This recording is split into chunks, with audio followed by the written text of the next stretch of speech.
Hello everyone, it looks like we are live and I'm just now seeing messages. Okay, tonight we are working in acrylics. I'm going to be painting a fall landscape.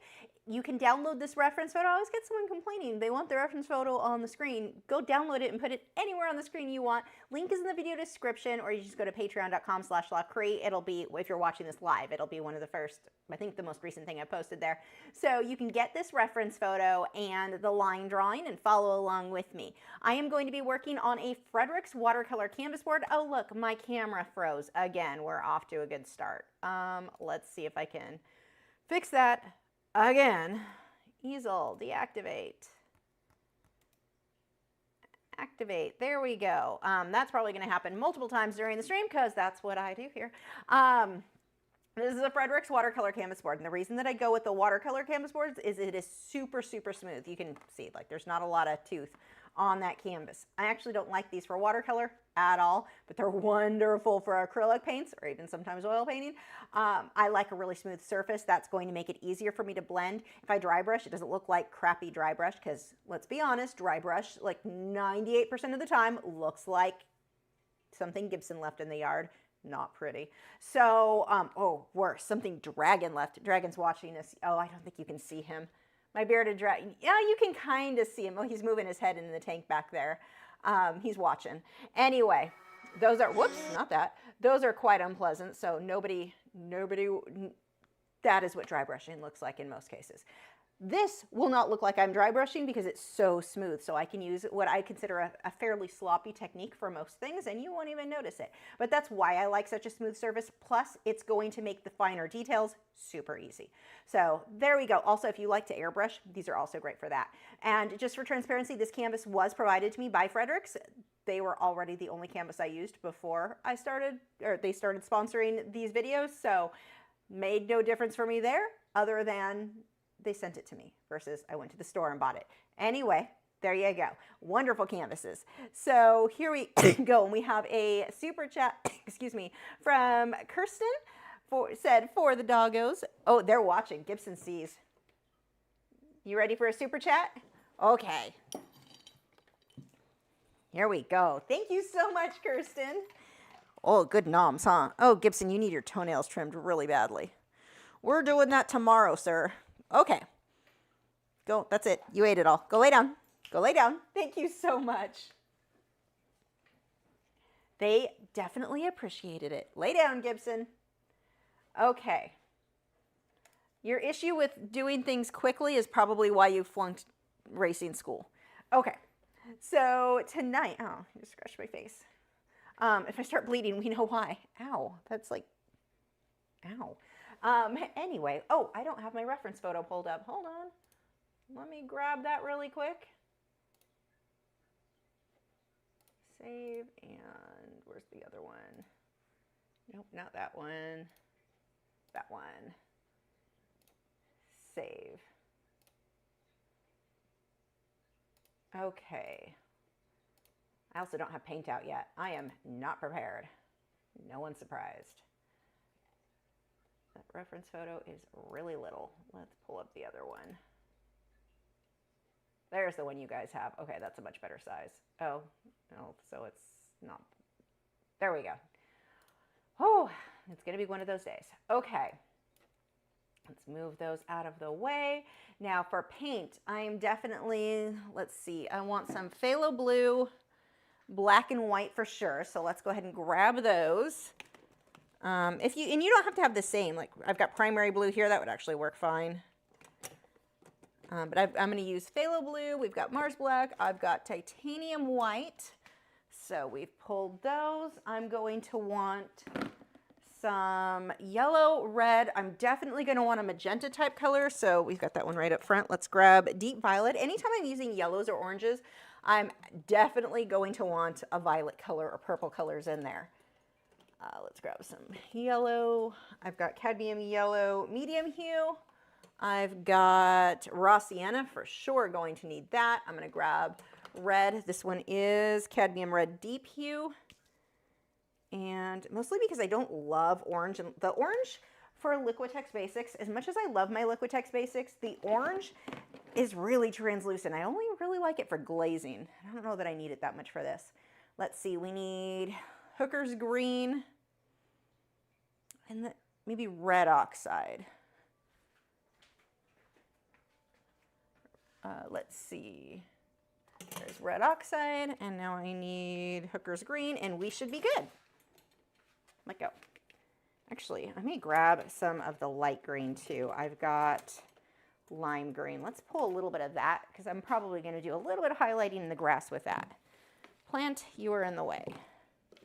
Scooch. So let's move everything over and get the palette ready. So the palette that I'm using, the supplies that I'm using, everything is listed in the video description. I have a New Wave glass palette. You can see this is fairly dirty from the last time I used it. So to clean it, all I need to do is take a glass scraper. So one of these guys, that one's actually really dirty. And it doesn't have to be like any specific brand. I've also got these ones. And, oh, here's one that happens to be a little bit more clean. Let's go with that. And if this is really dry, I find that it's easier to get it to scrape up if I lightly mist the dry areas. And now see how easy that cleans? I love this palette. I love how easy cleaning it is. Oops, some of this is still wet, so that makes it a little less easy.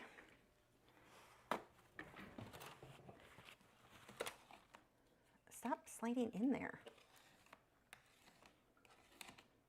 We're just actually going to clean all of this up. This paint is pretty old. Some of it is kind of usable, but it's gotten really thick, so we'll just start from scratch.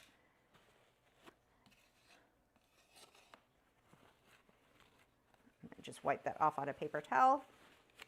Stick it somewhere I'm going to forget and stick my fingers in it later on accident. That is definitely what's going to happen. Okay, so let's go ahead and put some paint out on that palette. Scooch you a bit. So we've got our titanium white and black. This is Mars Black.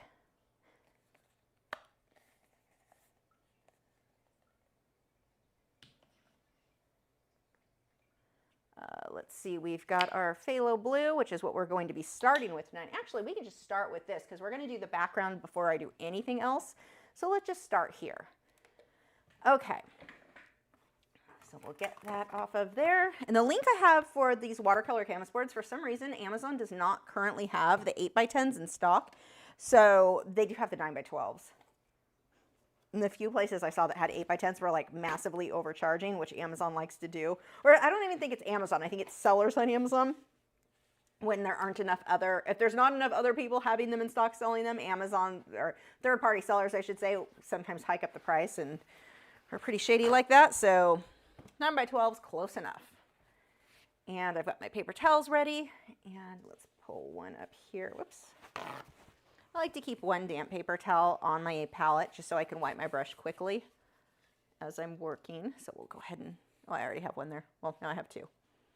There we go. Okay, so I'm going to start with a Taklon bristled filbert. I'll go, this one is a, oh, this one's actually a Master's Touch, so a little bit cheaper than the Simply Simmons, well, when they're on sale. But it's number 12, so about yay big. I don't know, what is that, an inch or so? And I'm going to be mixing water in with my paint. I never ever, almost never ever I should say, use straight paint without thinning it with water. It's too thick, it doesn't blend nice, it's a whole thing.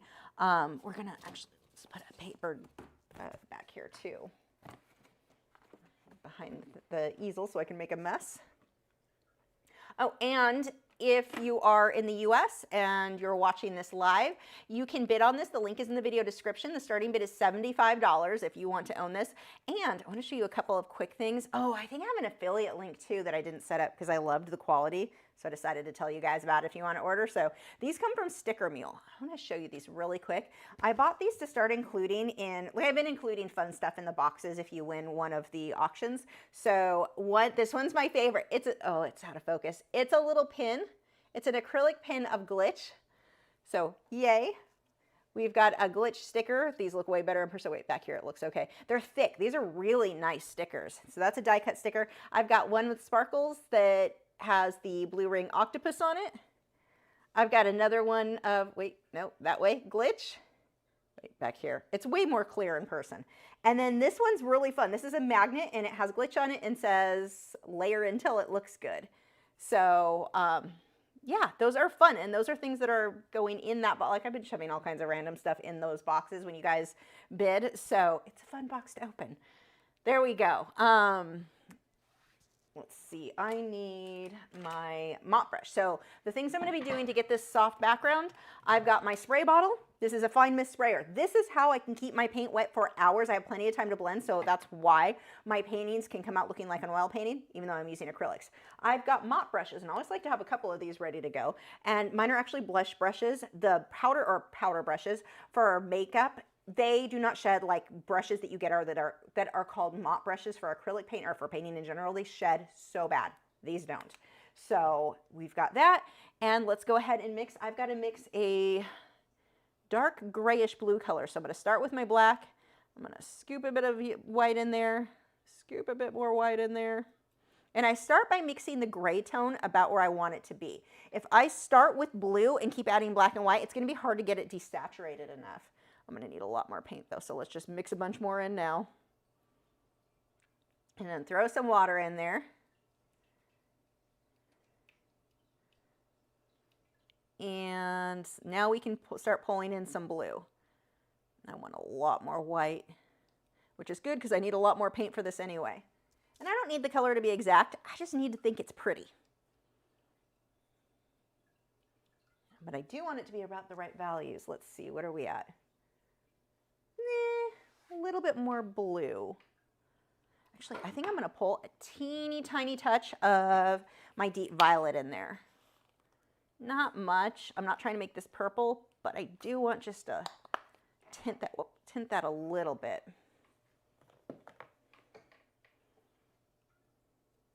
Oh yeah, that's definitely. Now I've got the color I want. What a difference. Just a little. Like I said, it doesn't have to be pretty. You just have to think it's pretty. There's the color I want. Now, if you look at these, they look almost the same. I'm being over the top picky about it by adding that deep violet, but I like it. Okay, I'm going to throw a little bit more white in there. And here we go. Now, and again, I dipped more water in there. I've got a decent amount of water. Dragon, what are you doing to that poor cactus? He's rubbing his face on it. Okay. And I'm going to paint the entire canvas this color. I'm not even going to worry about where the trees are going to go or anything is. I'm just starting with this. I'm going to make my life a million times easier by starting with this solid color. If you try painting the sky and going around where the trees are going to go, you are making your life so much more difficult than it needs to be because your acrylics dry fast. And now you're trying to paint around something and trying to get it smooth, and it's not going to be cute. You want your painting to be cute? Paint the whole thing. Get a base layer here. It's a layering process. Now you may be thinking, but I know the yellows aren't going to show up over the gray. I've got a trick for that. And I'm out of, ooh, just got paint where it does not go. Hold on, have to rinse a brush before I ruin it because I just painted a paintbrush. Not in the way you think you would want. What else got painted over here? Ooh, you would have gotten ruined. I dropped my paintbrush and it went all on a bunch of paintbrushes next to me. So I'm just making sure. Okay, I think the rest are fine. What was I doing? Oh, you aren't on camera. Scooch. Actually, let's back you up just a bit for now. So I've got side to side. Now I'm going to start pulling in these darker values. I'm going to mix some more blue. Whoops, not that much blue. Some blue and black. I'm going to pull a little bit of that deep violet in there. Oh, I think I pulled a little too much deep violet. No, that's actually pretty. That's really pretty. Okay, so now I want to get this area darker. I mixed my color, this color here, way darker than what I want that end result to be because I know this paint, the gray, that grayish blue, is wet. So this is going to mix in with it and make it a lot lighter. Let's get more of that dark. I want darker at the top and then darker the same in the water. We're going to pull that.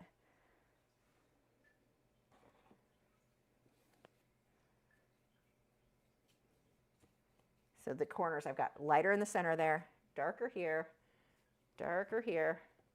and now I'm going to pull a little bit more white. So let's see, my little water line's going to be right around there. Trees are probably going to be right around here. So I just want to make sure I've got the light where it needs to go. Okay, now I'm going to take a chunk of white because I've decided that this is about where my trees are going to be, and lighten up in here. Now I want to make sure this stays wet. I don't want it to dry, so I'm going to lightly mist that with the fine mist sprayer. Let's wipe some of the paint off my brush because I have so much of that dark blue. I just wiped it on a paper towel. I don't even have to clean the brush.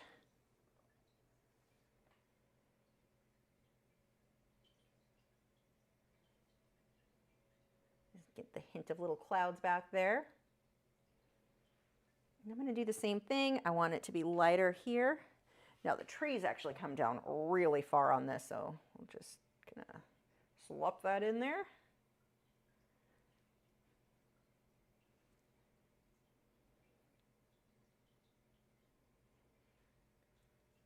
And that is probably good. Worst case scenario, I don't love it, and I do another layer.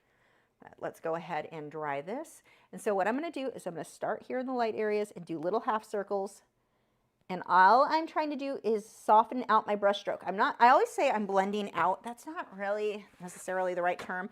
I'm softening out my brush strokes. I also want to keep a clean paper towel here, and I will continuously rub my brush on this because if it starts, you can see a little bit, it's picking up some color.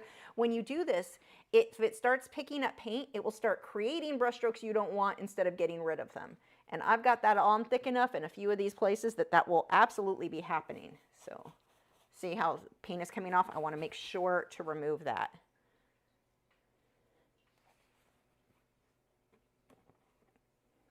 Actually, I'll just move you onto the edge there.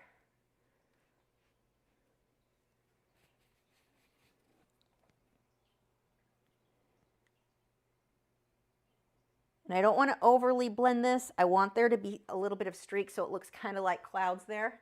And the trees will cover a lot of this. This brush is starting to pick up enough paint that I'm going to switch to a clean one because I have that paint on really thick in a couple of areas.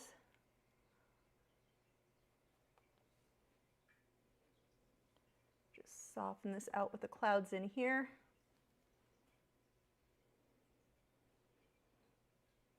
And that's about it. Yep, that worked. Okay, let me clean the brush off and or clean brushes, and then we'll dry this.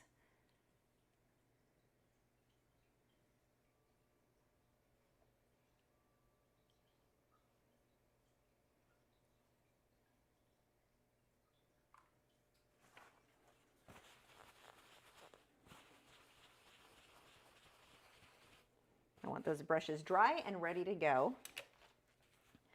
Same thing, so I'm going to rinse, and I just rinse the tip of the bristles because that's all that should have paint on these brushes in water. These brushes absorb a lot of paint and a lot of water, so there are YouTubers out there who are good painters. They get good results, but they're making their life way more difficult than it needs to be because they use these mop brushes to apply the paint. Oh, good luck cleaning that. Like, you are wasting so much paint and then so much water having to rinse it because it soaks up so, like, you're just, why are you making your life difficult? Like, use these for blending, you know, don't use them for applying paint. They're such a pain to clean, and the results are not better applying paint with this than what you would get with a normal tack lumber sold filbert. So you're going to see a lot of those videos. I mean, you do you. If you can afford to be wasting a crap ton of paint, go for it, I guess, but I am not in that tax bracket. So I'm going to rinse that brush out. We'll probably be using that for the water.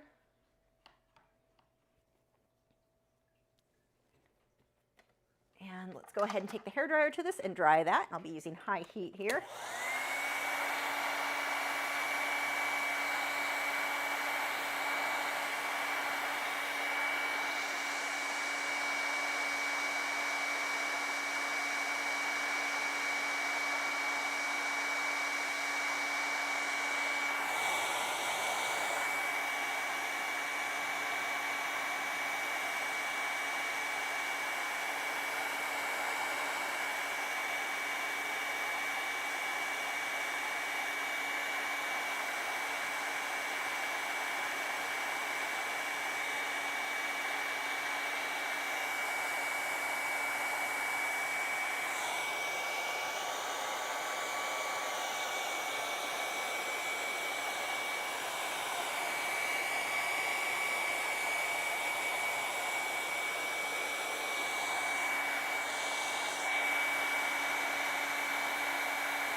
Okay. So now you can either freehand that on, or I'm going to save time. I've already pre-drawn mine out on a piece of tracing paper. And I'm going to tape that on there. And loosely mark out where I want my trees and water and all the fun stuff. Let me grab some transfer paper.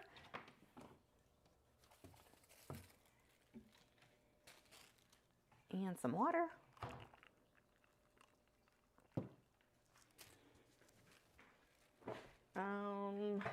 Stylus would be out good. I just had one out here earlier. Did I put it back? Oh, I see one. There we go. It's not the one I was looking for, but it will work. Okay. We're just going to slide that transfer paper under and make sure it's sticking. Yeah, it's sticking fine. I'm just loosely putting in where I want this to go. Now, the original photo, it came from Unsplash, and it did not follow the rule of thirds at all. And not that it needs to. I think for a different dimension, different size canvas, what it originally was would be fine. But they basically had, in the original, the water line here was straight in the middle of the canvas, which I didn't love. And so I changed my dimensions to follow the rule of thirds. So this is about 1/3 of the way down. And then this is a third. So if we, oops, I just stabbed my transfer paper. If we broke the canvas into third, you have third, third, and third. And so that's, it doesn't need to be exact, but going for close is usually going to be more visually appealing. So if you are somebody who struggles with like figuring out balance and making things look good, the rule of thirds is going to be your friend.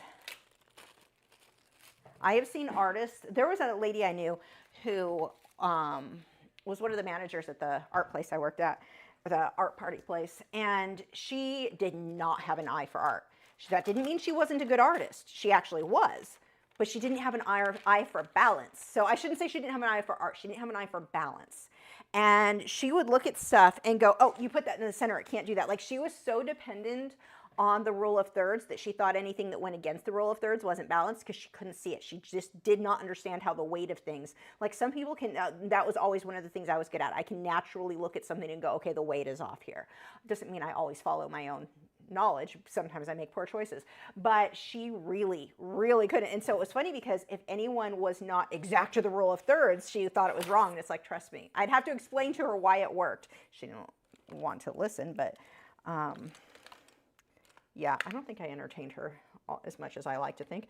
Okay, so this is, let's see, I just want to make sure that my water line goes completely across in the same spot. So we're going to just pick that as the middle line because I already have a mark on my ruler for that. So we'll just go there. And I want to make sure that that is straight.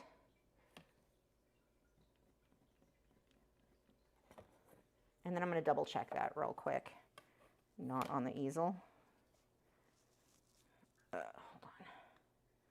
Can't see what I'm doing because I'm blind. Okay. You're good. You're pretty good. You're a little off. A little. Okay.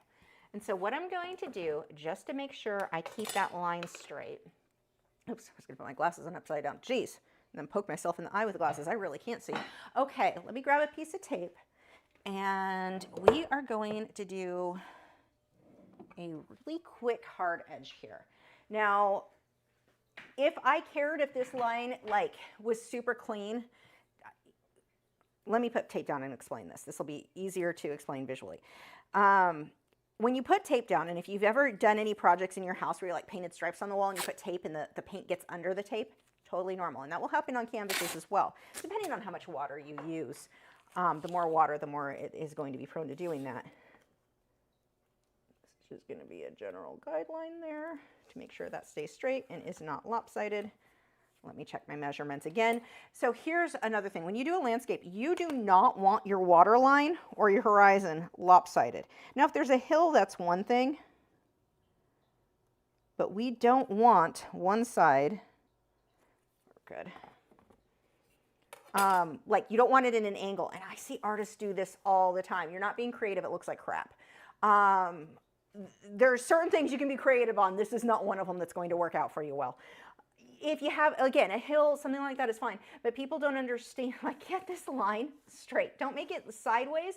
Even water ripples, when you start leaning everything down, it looks distorted. It looks like, why is the water melting off the canvas? It doesn't look good. Just trust me on that. So anyway, paint will have a tendency to slip under. Let's say I already painted the trees and I wanted to make sure paint was not sliding under and nothing got messed up and it was perfect. I could take whatever the color is in the background, in this case it would be that gray, paint it that, let it dry, then paint whatever color I want over. What slips under is the gray. So when you lift it, you have this perfect clean line. I don't need it that perfect, so I don't care. I just want to mention that in case you're doing something that's like super hard edge. I'm going to go a little backwards today and paint the water first. So I've got to get areas that are black. I've got to get areas that have the yellow. And then I want to keep the blue-gray-ish color about where it is. So I'm going to start by putting the trees in with the yellow. But here's the thing. If you were to paint yellow, this is what's going to happen. Actually, let's just take, and even this one is opaque. Well, this one will make a better example, though. Let's pull some of that yellow. This is what happens if you take yellow or another translucent color and you go on top of another color. So I've got yellow loaded. Let's put it on thicker. Let's be even more fair. Put a bit more on there. So you can see I've got my yellow. I go over gray. It doesn't show up that, like, look how bright that is here, but how it doesn't really show up there. So what I need to do is paint that white first. I've got two options. I could just mix white in with it, which will make it more opaque, but that also makes it pastel, which is not what I'm going for here. So what I will do is first paint where I want those trees, the yellow ones, to be. I'm going to paint those white. And I'm going to let them be a little bit blotchy, a little bit of the blue kind of show through so it looks like shadows.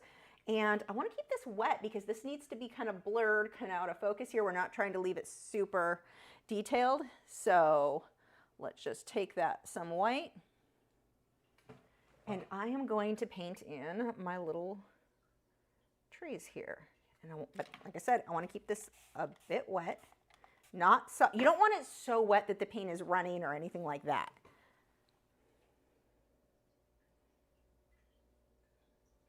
See, right now this is a bit too wet, so let's reload. That is going to start running. And we're just going to hold, see, I'm using a Teflon bristled filbert and I'm just holding it sideways.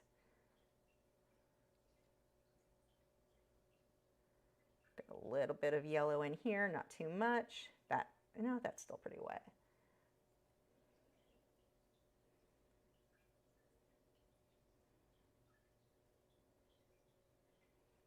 And we're just gonna pull that through. I need a little bit more white. That has a lot of water in it.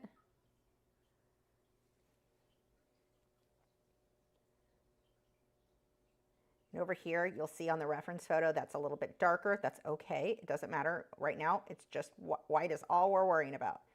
And this is really going to make our lives so much easier in so many ways, breaking this up like this versus trying to get the perfect color, and just make your life easier.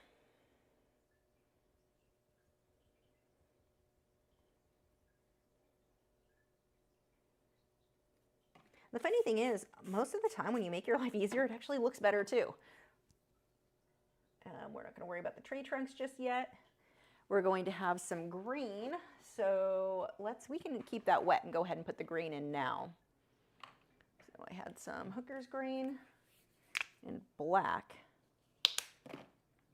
Now the green in the black, that's going to be so dark. I don't care if the blue shows through there, so that's why I don't have to really paint that white first, because it's fine. This is all pretty dark. I can even let some of the blue mix in. Ah, Nancy, I can tell you were not here in the beginning. So my usual speech I'll give again. If you want the reference photo, head over to patreon.com/Lachri. You do not need to be a member. It is free, and you can download that. There's only so much screen space I have. And if I put it on the screen, you can't see that much anyway. Go download it. You can make it as big as you want. Put it anywhere on the screen that you like. I have to make that announcement every single time because everyone wants me to take the dog. Not everyone. The people who comment usually will say, well, get rid of the dogs on the screen and give us the reference photo. But you can go get the reference photo and get the big version of the reference photo. Again, that's patreon.com/Lachri. If you are watching the replay of this, it may be further back, like you might have to scroll a bit to find the photo, so the direct link is in the description. As always, I don't want this to start to dry, so we're going to mist that over.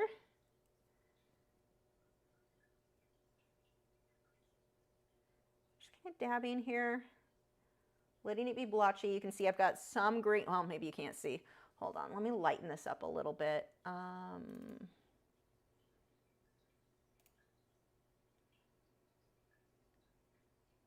Contrast to exposure. This isn't going to work, is it? Oh, it actually did work pretty good. It's a little bit lighter than what mine is, but close enough. I think you can see better, so we're going to go with it. Let's see, we've got more green. It comes up a little bit further here. And as we move out, we're going to start pulling more black, like black. Because one of the reasons that I'm really liking the idea too of painting the black or painting this white, not even worrying about the yellow, because when white and black, or when, I'm sorry, yellow and black mix together, you get a weird green. That isn't going to be cute for those yellow trees. And we've got here some definite black. Right now, it's just going to mix in with the white and give me gray, which is fine. Much better than weird, ugly green. I mean, we want green, just not that green. And then we're going to have a lot of this. We're just going to pull that right on across the tape.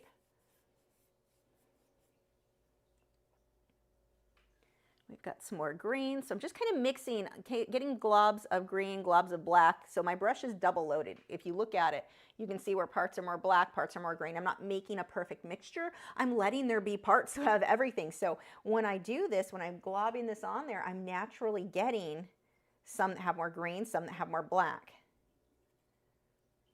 And it gives me that random, more, random look than that I do want. I can't talk.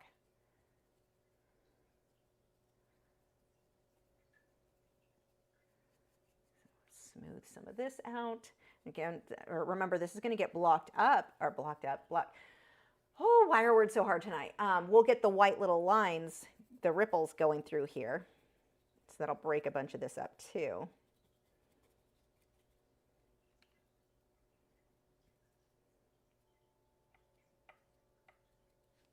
I don't want that white to dry, and it looks like it's starting to, so a little bit of misting there. And let's see, we're going to start getting some streaks of the trees. Let's just pull a few down here for the tree trunks, just kind of a little bit of a reflection there. I'll come back through with black too. Some of this is a little bit too gray. The brighter tree trunks I'm not going to worry about just yet. Remember, you can always layer this. Oh, hold on. Am I missing something important? I might. Nope.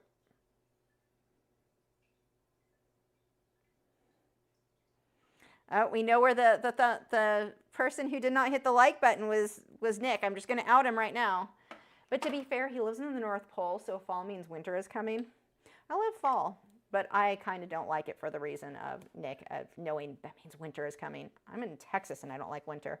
I don't know how those of you in the North Pole deal with that. So I'm going to take my mop brush and I'm just going to slightly go over it. Look how it looks a little bit blurry now. So more like the reflection in water. Don't overdo the water. Be careful with that. I occasionally overdo it.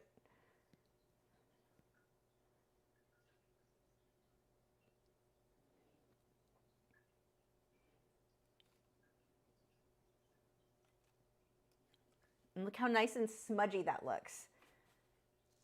Smudgy, a technical art term, meaning smudged, to smudge.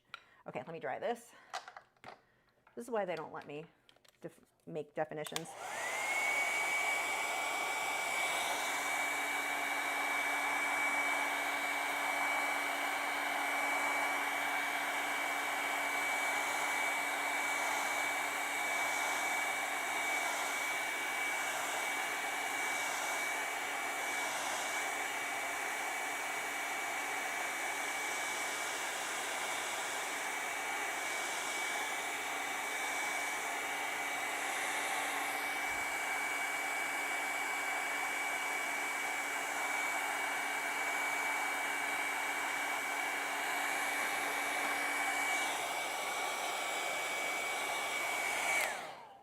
Okay, now you need to make sure this is completely dry, because if you start to glaze or like kind of scrub your brush over an area, like this is definitely not completely dry, it can lift off what I just did. It's not cute. It's not what we want. I can, however, lift this because we're done there. Now you can see where it bled a little bit under the tape. I don't care. I'm putting grass there. Like, it does not matter to me. That's just kind of a guideline to make sure I keep that line straight. Which doesn't look like I'm straight because of the angle of the camera and because it slid up there, but we're good. We're good. Okay, so let's try this again because we're definitely not done with this.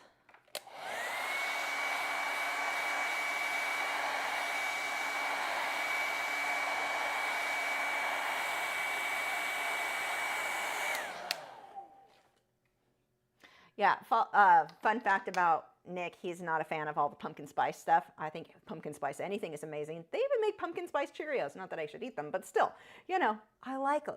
I like anything pumpkin.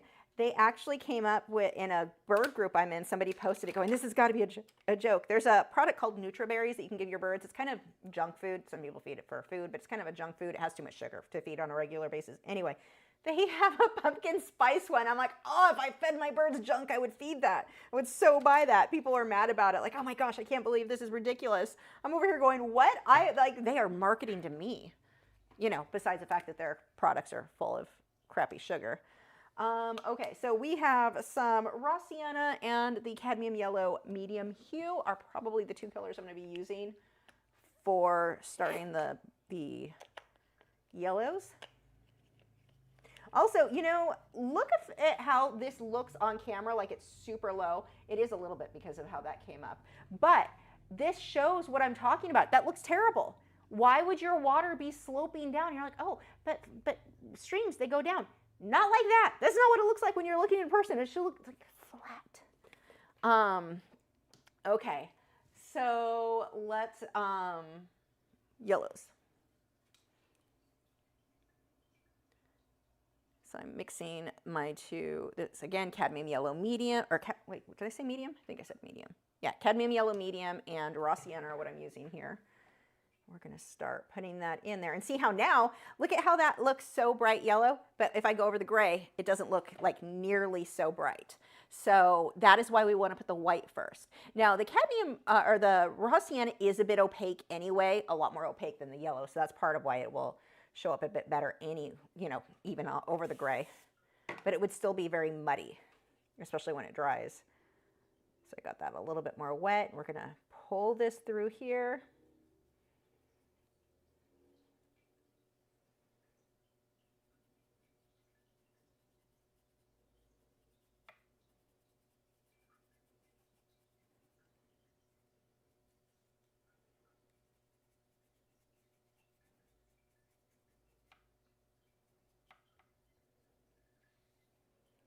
And let's take another brush and just soften that out.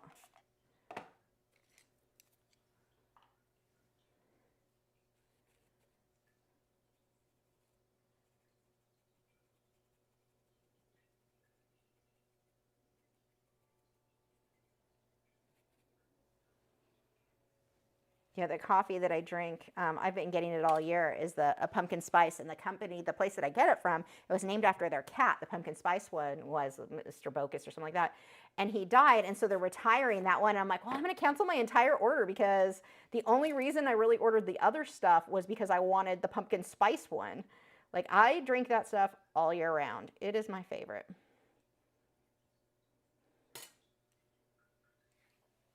I mean, I'm sad their cat died, but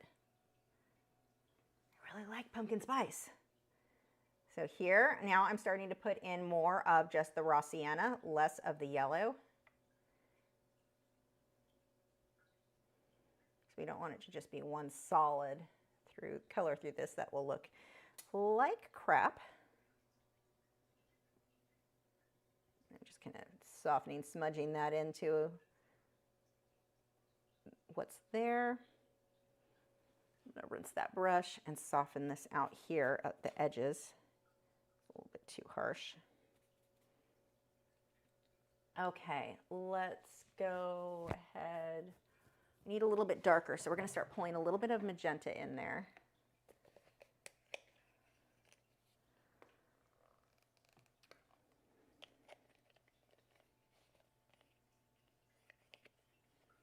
Yeah, we will definitely be having some pumpkin paintings coming up soon. Not pumpkin spice. I don't know. Maybe I can do like a coffee cup, some coffee spice cup of something. I don't know. So we'll go ahead, start pulling. I'm mixing a bit of my deep violet into my raw sienna to start darkening that up. Oh, I don't want to darken it with black because remember that whole ugly green thing we talked about earlier? That is what would happen. I'm just pulling in a few different locations here.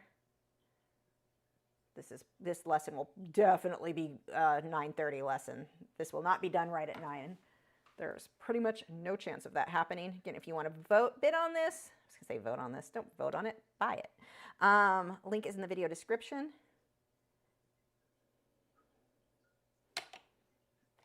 I'm going to soften that a bit. Getting a bit too blotchy. There we go. That is, now we're getting somewhere. This is what the look I want. That soft, but yay, I'm excited. Okay, let's get some tree trunks in there.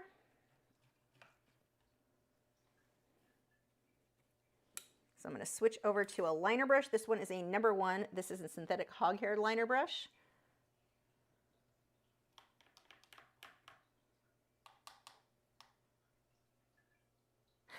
Art of Raven D. Yes, I need those stickers. We're going to... She said, if you're not reading the chat, she said, I'll vote for it. Lisa's Autumn Forest Landscape Painting 2025. Okay. So we're just going to take a few, let's see, you came down further here. I'm not trying to make this exact to the reference photo. We're just using that as a general guideline. But what I will match up, like I've got definite tree trunks here, I'll make sure that I've got some that are in that general location up above, wherever I put them down here.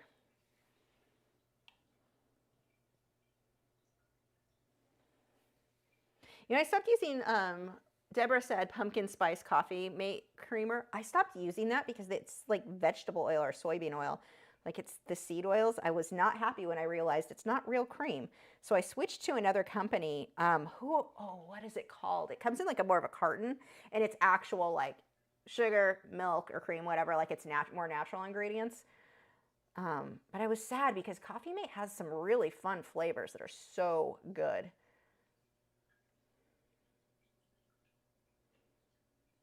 But with all my health stuff, the fibromyalgia and all that, I don't deal well. Like all the fake stuff in that and the seed, like it definitely affects me. So I can't get away with it. Like my mom drinks Coffee Mate and has no problems with it. I can't get away with it. So some of these I want to make sure are a little bit thicker.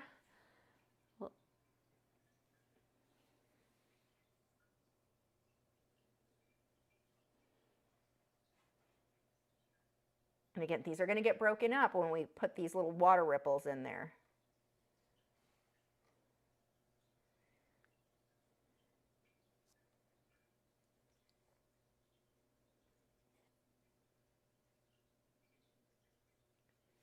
Some of these need to have more white so that they'll show up over the light areas.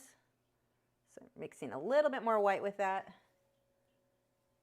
What is trying to load? I don't know what that is. I don't know. Okay, let's pull some lighter, like really make some of these stand out a bit more. We'll switch to the light gray for some. I don't want a ton of these. This is just kind of a hint. We'll have them more defined up top. Now I'm going to go with a lighter gray. So I can use the same color we used before. I'm just going to mix that in with a bunch of white. The point is I don't want it to be solid white. And let's see, which areas was what? This came down. This was where green came up higher. We had more water. That line is way too thick. Now, the nice thing, let's say if I do a line that's too thick, let's go ahead and make one that's too thick. What I can do, if I don't like how thick it is, take another brush. This one is just a tack on bristled filbert that the bristles are in good shape. That's important. If they're fluffy, it's not going to work so good for you. Like you want something that you've actually taken care of. And I can just run that along the edge and thin that out. You can do this, let's say you're doing whiskers on a cat or something like that, and your line is too thick, just push it back, thin it out. And fixed. It looks more white than it really is, just because the camera and because the paint is still wet. We're just going to get a few of these in here, and I'm going to soften just by taking a wet brush, or it's slightly damp, and just pull that out.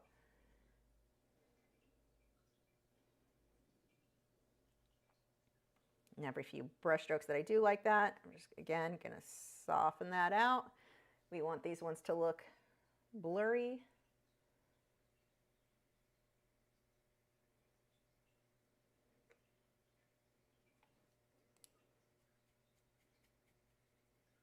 The brush is starting to get too dry.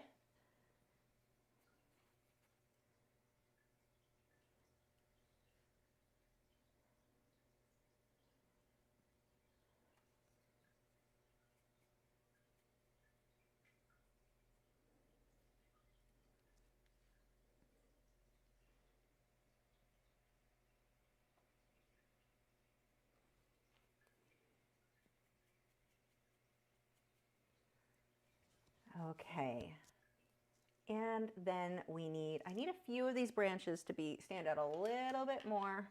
We're gonna go with raw sienna. I'm gonna pull a bit more white into that so they really pop. I'm gonna even pull, let's see, there's some orange from a previous painting. Let's pull some of that in here. And some more white. And where did I want you? You.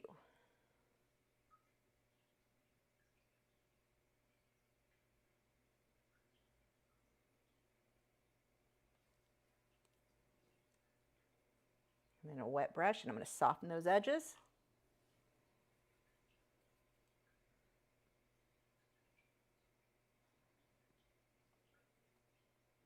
Then I can make them more orangey if I want to when I do the others. Okay, now we've got ripples that need to go side to side. Ooh, oh my gosh, throwing everything on the floor.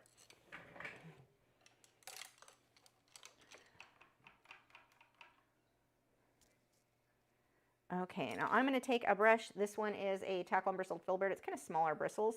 This should work fine. And I'm going to, this is a light gray. Now the ripples, when you look at it, your first thought is, oh, white paint. No, it's gray. It's that light gray color that we were using. It is not white. White we want to keep for our brightest highlights, and really there's no white anywhere in this painting. I mean, it's mixed into light and colors, but there's no straight white.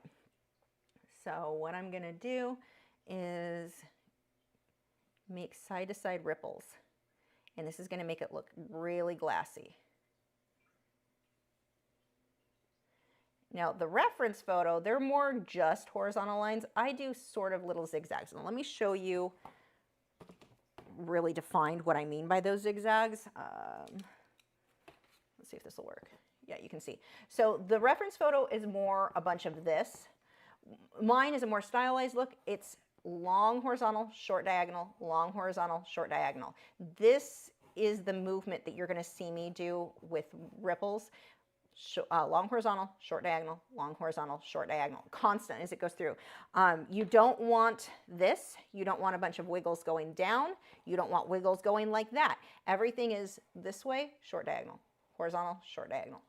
You're not, well, that one actually I would flatten out more. You want to keep these as flat as you can as you move through. If you start doing these where they're all wavy and going in weird directions, you know how I talked about your painting looking like crap if your water level is lopsided? That would be another case of that. We do not want, like a few of them are going to be slightly, you want variation. They're not going to all be perfect, but you want the majority of them moving in that same pattern. And some of these I'm going to build up and make a little bit thicker.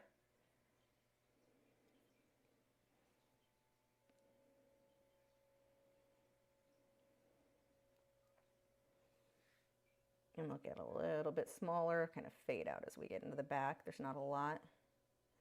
Actually, this one here I don't like at all. That came out way too thick for how far back it is. Let's just erase that And all I have to do to erase it, because the paint underneath is dry, I just take a clean brush and just a little bit of water and wipe it off. Works like an eraser.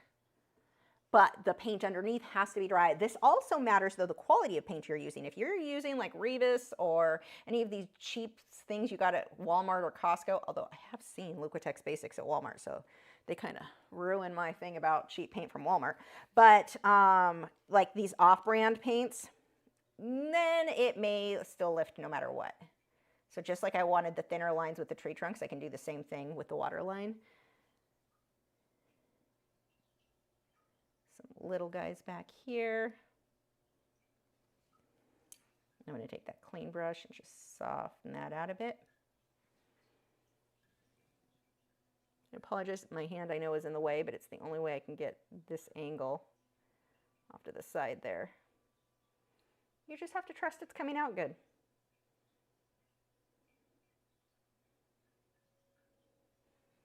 Now, as I move my way towards the front, the distance between these, like back here, they're closer together. They're more smushed. And this is going to create the perspective that I want. As I move down, each gap in between these are farther and farther away from each other. And this is going to affect that perspective where things, so it looks like it's flat and moving away from you and not just a wall going up, if that makes sense. Probably not, but just trust me on it. Now these ones up here, I am going to add a lot more white so they stand out more. And in a few other areas, I'll add little sparkles so the water looks glassy. Actually, I'll do a lot of that with a liner. Need a little bit more water in there. I'm starting to dry brush, and we already established that looks like poop, like bearded dragon poop to be exact. The worst of the poop. How can an animal that lives on roaches and salads make such atrocities in my studio? Seriously, Dragon, how? He's just looking at me like, whatever, I do what I want. That is way too thick, so I'm going to thin that. Perfect. Don't overblend. When you blend some of these out, do not, oh, camera lost, hold on. Let me refresh this camera because it has an attitude. I'm going to name this camera Prismacolor. I think that's very fitting. And we're back.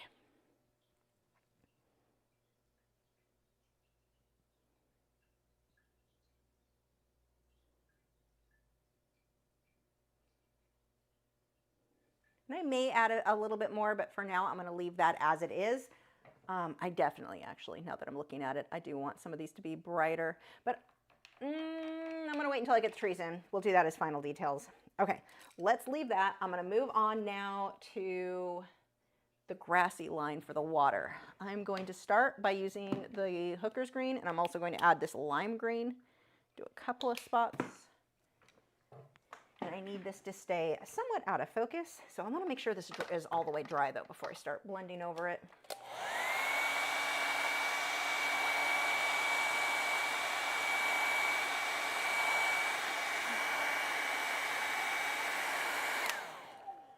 All right, everyone, D does not like coffee. We can't be friends anymore. I don't know you. Okay. Coffee is life. I wish I could drink it all day, every day. It makes me very sad I can't. I'm going to have to add a little bit of white in with this so that it shows up. That's way too much white. There we go. And let's add the lime green. Actually, I'm going to add a bit of brown sienna too, because that is too, like, in-your-face green.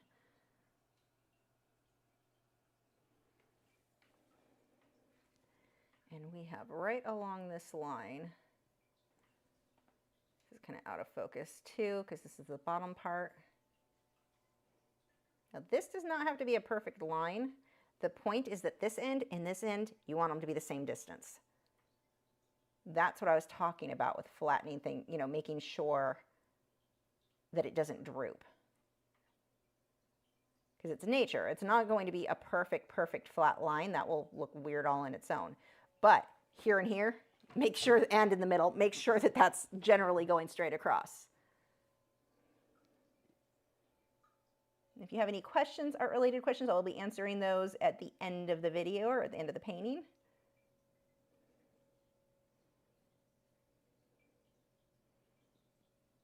Okay, and then we can actually pull it up a little bit.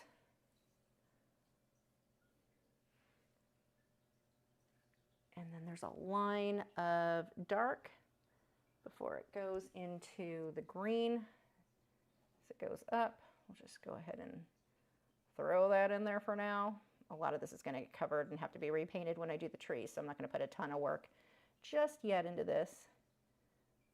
Just making little brush strokes, pulling the paint down towards the green I just did. I'll put highlights over it later.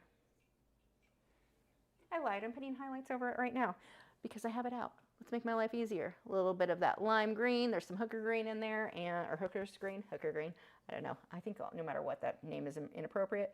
And we're gonna get, whoops, too much. Some highlights at the top of this. Just know, I giggle like a 12-year-old little boy every time I say hooker's green. Like, I don't know what she had to do with green. Stop, Lisa, it's inappropriate. Be an adult.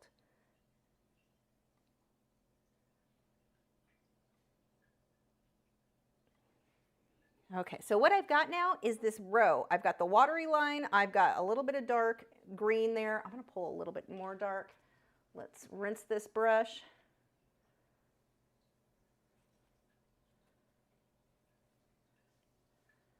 And we're gonna go with black and some green again.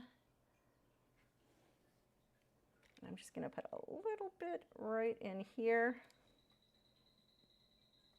I don't want it to be a straight line. See how I just keep pulling the brush and making little wispy guys? You could use a rake brush for this, but this is so far in the distance, we don't want that level of detail. I think I put the rake brush in my video description, but I'm actually not gonna be using it on this one. That is the result of too much copy paste. Okay, that looks good. Now, this does have a thin line in between this where there's like the ground. So this part here is the water. There's ground that I haven't painted yet, and then the grass. So we're just going to grab a small Teflon bristle filbert, and we're going to use red oxide with a bit of the raw sienna and a little bit of black because I don't want it to be that bright. Maybe a little bit of white. Let's see, I think I've got too much water in this. We're gonna find out. Oh, no, that works. I just want the hint of a line right in the middle, right underneath that dark area I just did.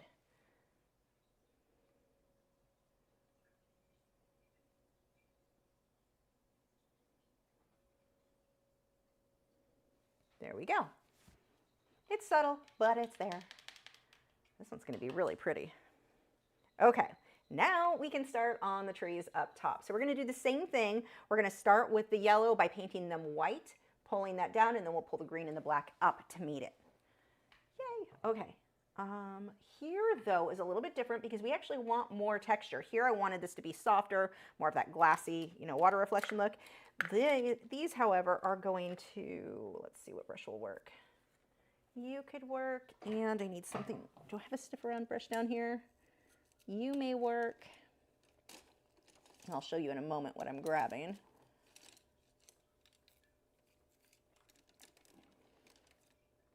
Now these brushes, when you buy them, you get them in sets. Like Michael's has them, Hobby Lobby. They usually come in like a set with a brush holder.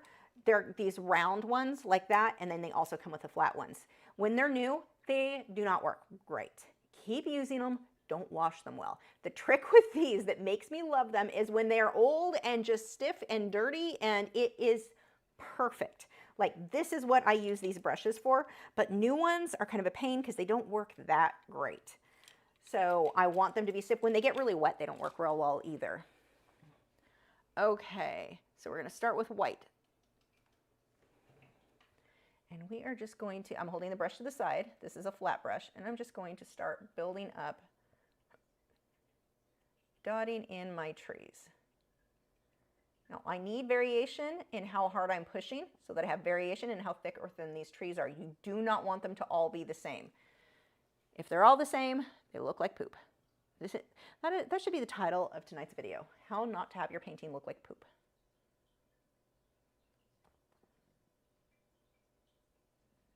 And we're just going to build this up. Again, make sure we're getting some variation. Do not make a bunch of everything just being triangles.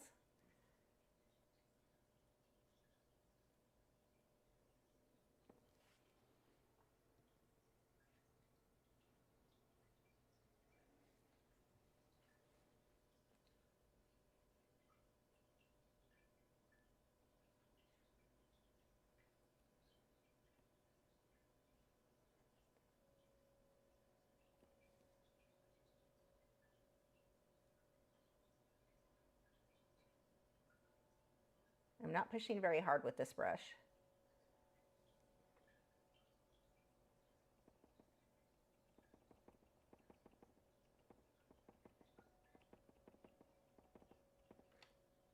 See, there's a little bit back there, not a lot.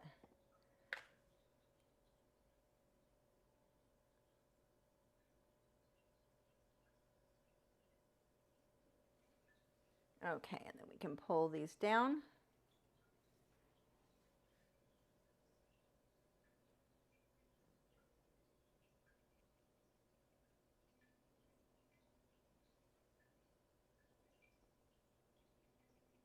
Remember, these are the trees that are behind the ones up front, so some of this has to come down a little bit lower that will still get covered with green later. The reason that I'm starting with the yellow is very easy to cover with green. It's a lighter color. If I did the green and then went over too much with the yellow, like it's just making a mess. I'm trying to avoid extra work.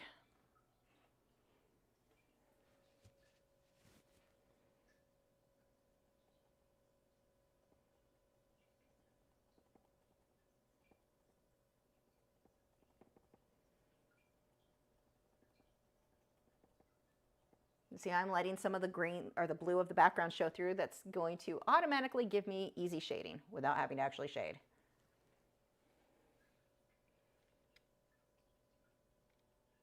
That's a little bit too globby white. Let's tone that down.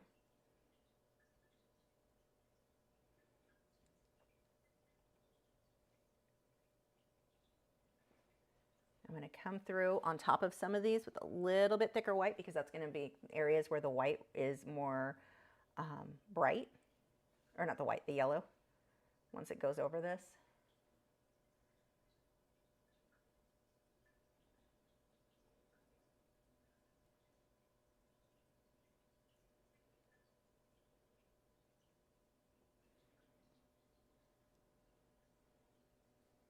Okay.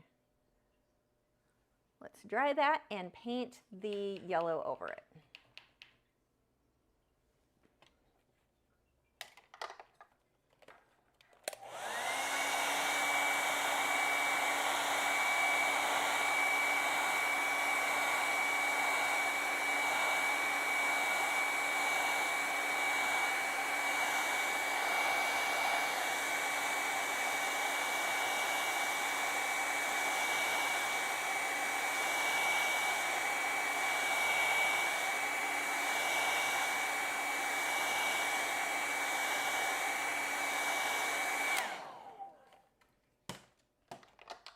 Now we're going to do pretty much the same thing, putting the yellow on top, but I'm not doing as much of a glaze. I'm going to be globbing it again, how I did the white paint.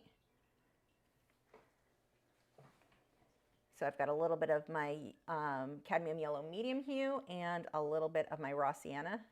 Both are on this brush.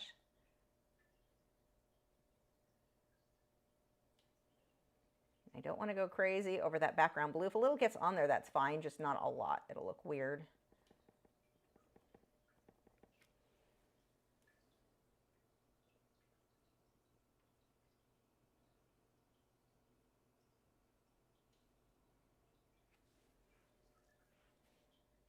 Oops, this one's getting a little bit too much raw sienna on that brush, so we'll put that over here where we needed to darken it up anyway.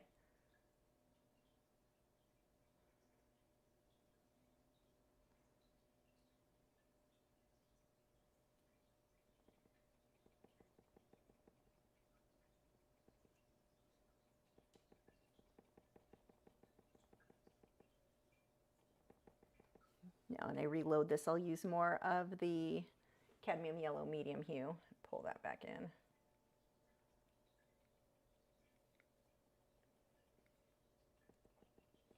See, everything with painting, or with acrylic painting especially, it's all, everything. It's a layering process. This is not paint by number. As long as you know the order to paint things in, you can fix things easily, and it will just, in general, you're going to get a better result. I think that's one of the hardest things that a lot of newer artists struggle with, is knowing what order, like where do you start? And unfortunately, a lot of the videos on YouTube, they film better if they do it the paint by number style or just kind of sloppy art, but you don't necessarily get the best result. Make sure whoever's lessons you're following, Ryan O'Rourke, he's a really good one. If you like a lot of, he does a lot of landscape stuff, he's got some great lessons, like really long ones on YouTube. Make sure to check him out.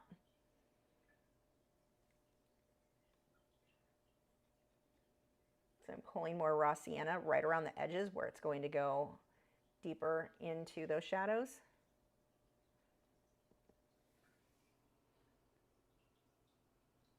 And bonus with Ryan, he's also a really nice guy.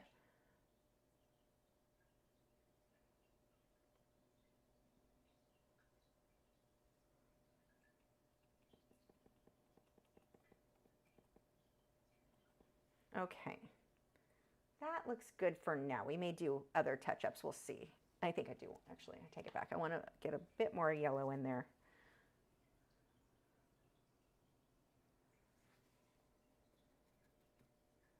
I've got more white up here than I really want. Let's pull a bit up there. But anyway, the point is, watch who you're following, because there are a lot of them that at a distance they look okay, but they're not teaching you great techniques. They're not teaching you the proper layering. So just watch which lessons you're following, because I think sometimes they actually make it harder to learn.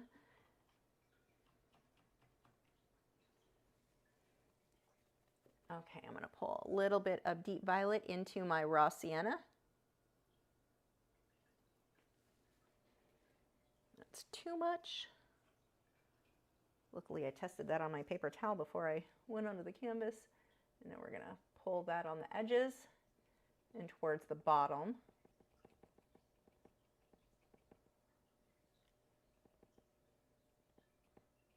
And so see how it's fading in, where you've got this really bright area here, and it just subtly gets darker. It's actually a lot darker than it is on mine than what you're seeing on camera.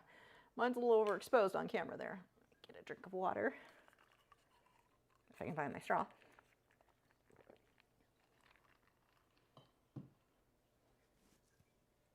Okay, let's start pulling in some of these greens. So we are back to the Hooker's green. Stop giggling, Lisa. We decided we are an adult. Apparently I'm also plural for some reason. I'm mixing some raw sienna in with that Hooker's green. And we're going to start with this. I'll come back through and add darks. Now this brush is getting really wet because I've rinsed it so many times, so it's not working at its best. I may have to switch over. Yeah, actually, let's do this. I'm going to use this brush, and while it's here, and just let's go ahead and paint that in black, and then we'll put green over it.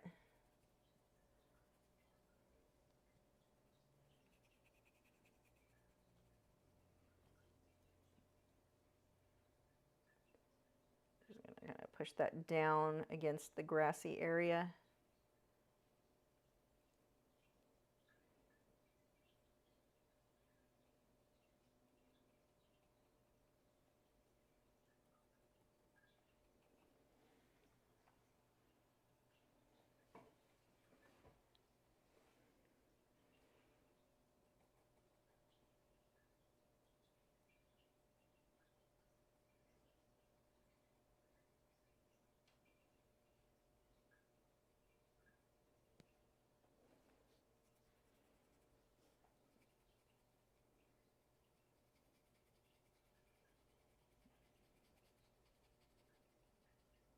Now I've got to be careful as I get up into that black or the yellow. I don't want that to smudge together too much. I just want that to slightly fade into the green so I'm not fighting to break that up too much. I will have to pull some yellow down too though.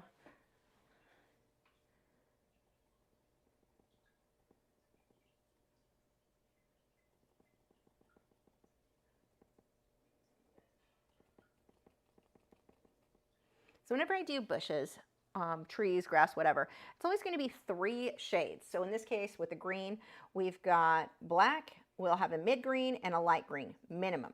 When I do, like even with the yellow, I had the lighter yellow, I had the raw sienna, so a little bit the mid-tone, and then I had with the deep violet mixed in. There's always going to be at least 3, otherwise it's going to look super flat.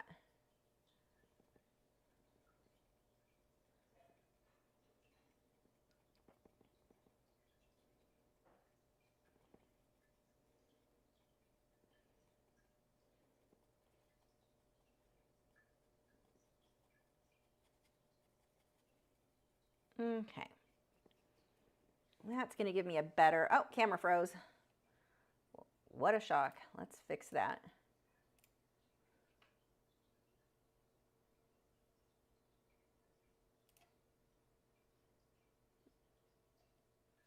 And we're back. Okay, let me rinse this brush. I need this to dry completely. And then I can start in with the greens.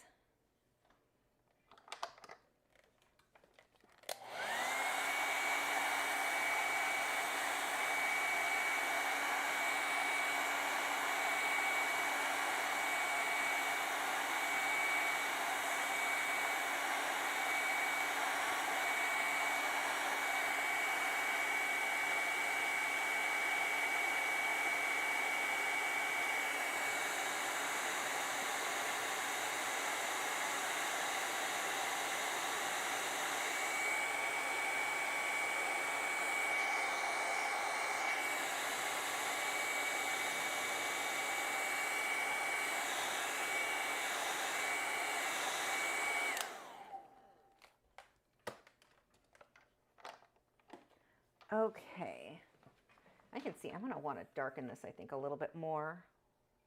I'm nearly positive I'm going to want to do that before I'm done. Okay, now let's go ahead. That should be good enough for the greens.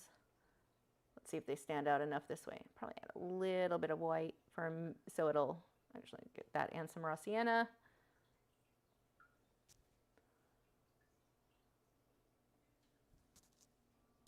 So let's pull some red oxide in there too. It's just too in your face green. I don't want it that bright.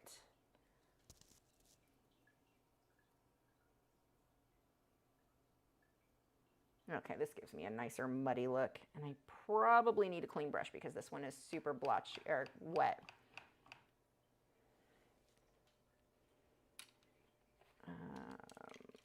Another one, just kind of another stiff, cheapy brush, that'll work fine. Actually, I lied. Let's rinse this. I'm going to go ahead and put in the tree trunk so I can move this on top of it. So for the tree trunks, you can use a liner brush. You can use a filbert as long as the brushes are in good condition. Let's go ahead and get those blocked in.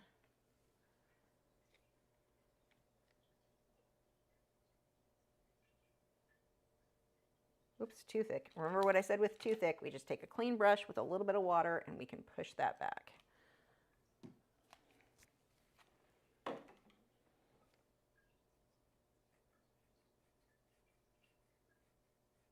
Now it's nice and thin.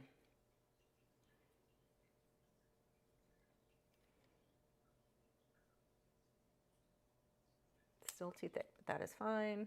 Should probably switch to a liner, but I'm lazy and this method works.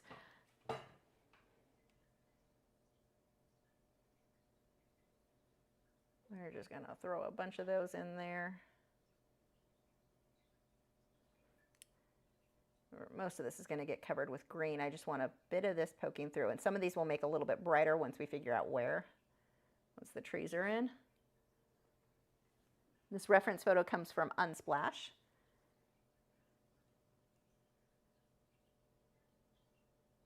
And you can download that. The link is in the video description. The edited one that works with this size. See how I knew now that I put that tree trunk there, I'm going to put one down there.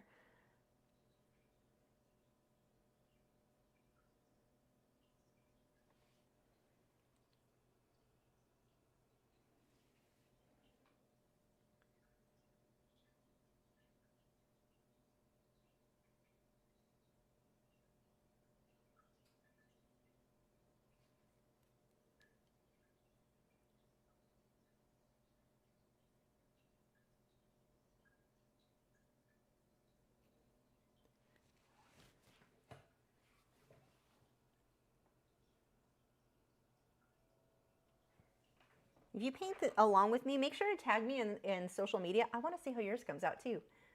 It's so fun to see because no one's ever going to be exactly the same. So it's really fun to see everybody else's.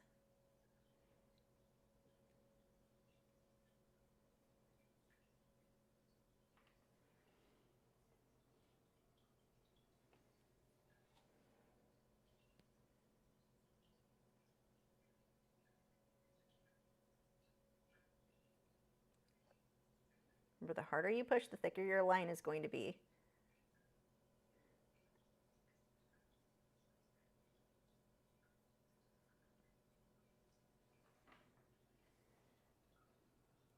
I'm going to make some of these a little bit lighter so that I can come on top with more orange later.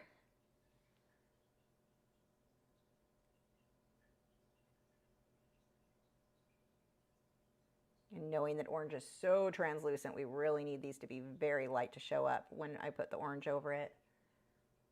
Let's see.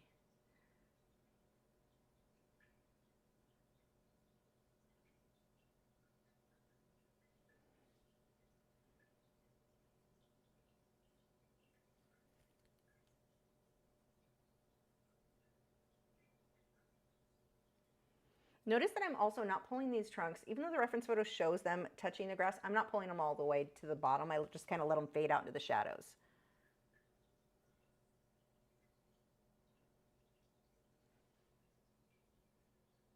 That paint is way too dry. Not much is coming out on that brush now. I need to reload that.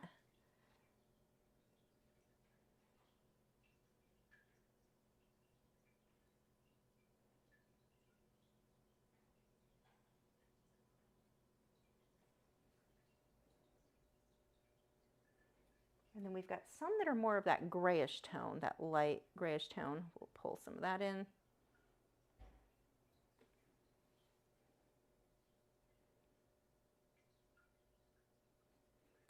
That's a little bit too much. We'll just soften that out with a clean wet brush. Or slightly damp, I should say.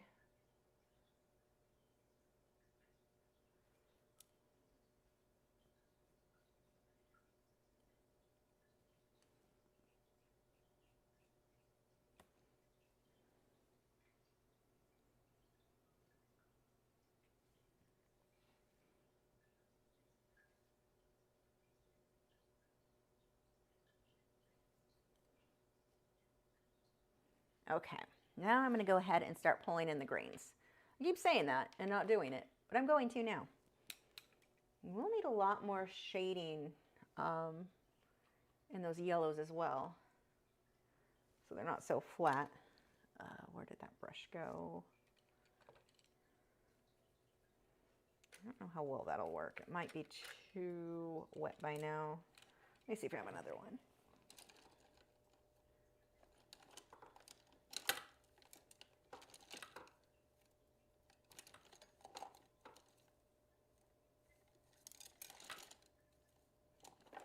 There are a lot of brushes down here. None that I want.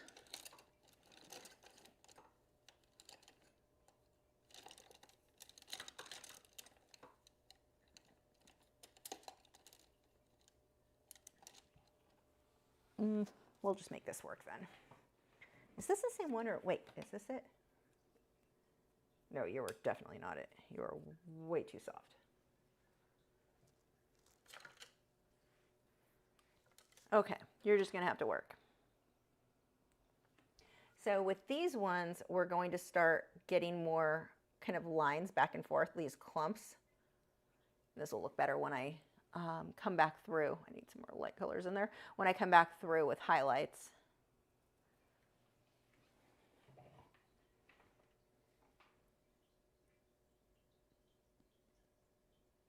So I'm letting in some of these areas, you really need that, the tree trunks to show through.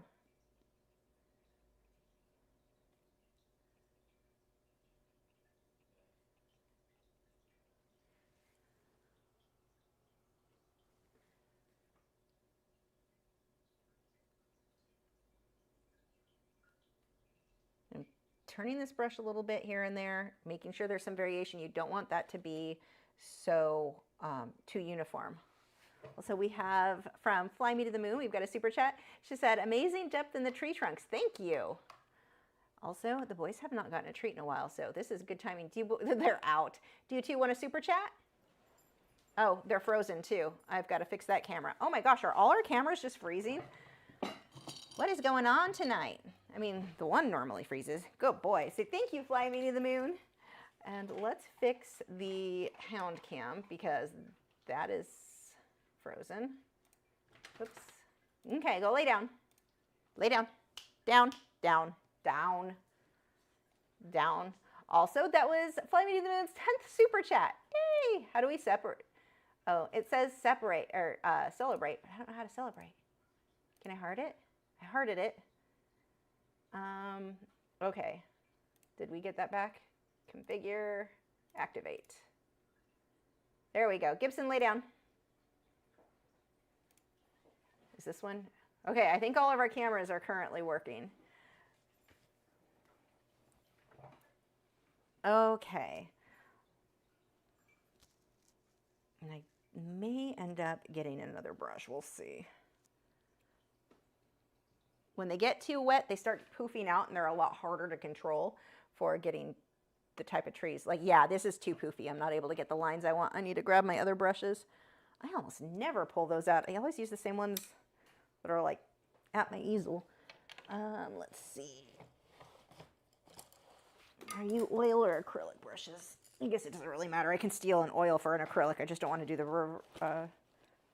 reverse because it messes. The oils will stiffen up the acrylic brushes. No, these are acrylics.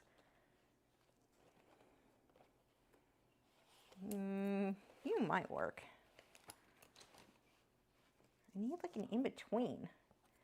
Where are all the in-between brushes? They probably slid down. Oh, you could work. Okay, I got a couple here. We are good. So I'm trying to get more of, whoops, that's blue. Where did the blue come from? How did you get mixed in there? That was bizarre. I'm trying, I want to get more of this kind of straight lines like what we're getting here. I mean, not perfectly straight, but these little clumps and clusters. And when the brushes get really soft, the lines are just too thick. And I'll come through and get some highlights on top of these. Fill in a bit more. These are getting a bit too bright here.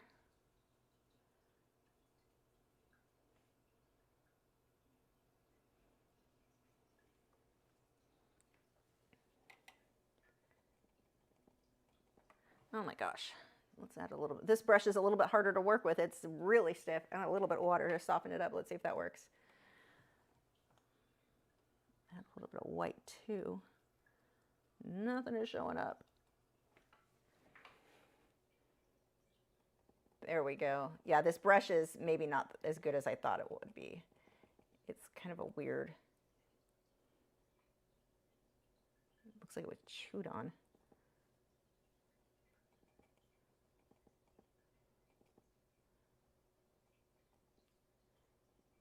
Yeah, this brush is definitely screwed up. I don't know what happened to it. Its bristles are like, did it get cut? What the heck? I guess I can't complain too much about my cheap brushes. What was the other one? I pulled two out. You should work. You might be a bit too small though. I might have to deal with the wet brushes. Oh no, this one's fine. Oh, much better. That was getting frustrating.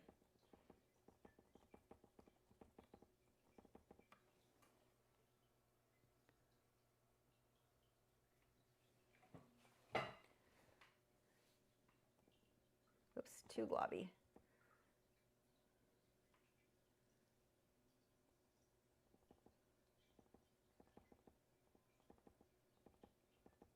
See, we want clumps and clusters of these branches. They're not just straight lines. I mean, I know I was talking about lines, but they're not straight lines. They're not just simple globs. You've got to get variation in there, and you need these branches to sort of clump and cluster together.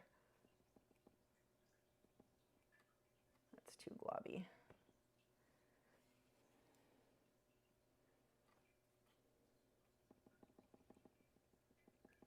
And you can bid on this if you want to own this landscape. Link is in the video description. If you're in the US, the starting bid is $75.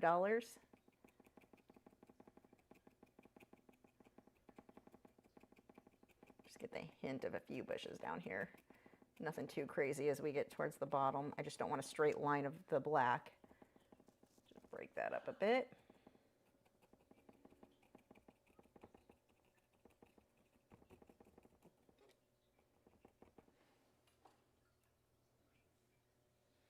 So here, too straight. We need to break that up. And too much of a triangle there. I'll come through with black as well. We've got to go back and forth a little bit with highlights and shadows on these guys. And we'll be done. I don't need this anymore. That's making it bounce too much.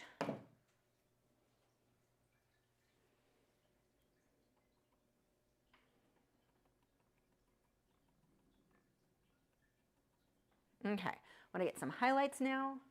I want definitely to break up in between the black and the green. Let's actually do that first. So it's not quite so harsh.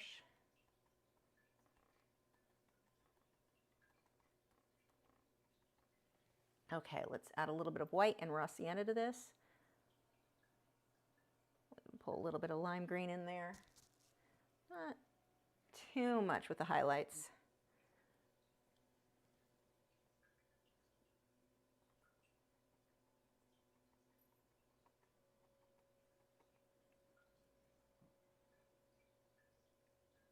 Too uniform.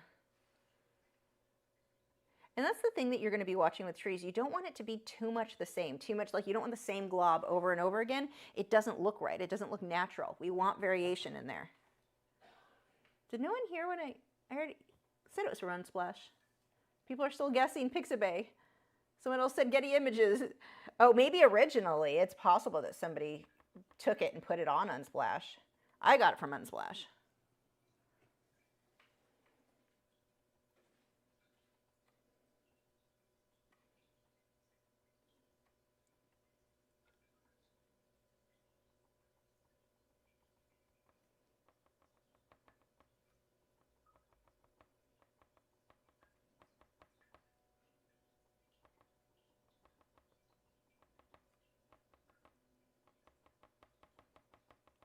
A lot of variation in there.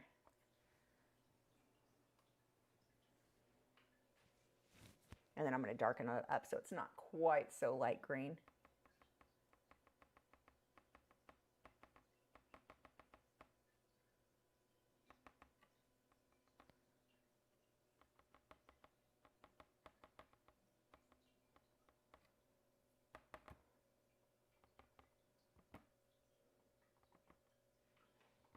Okay, let's take some blacks.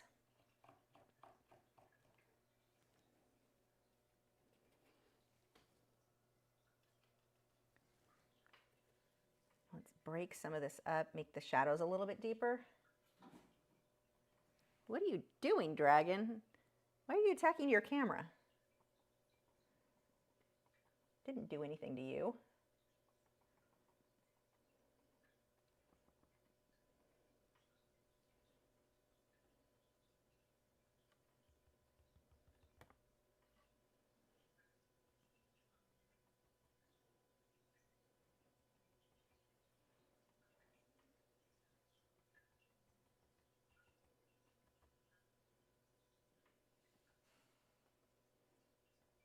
I don't like the black there. I'm going to do deep violet over the purples.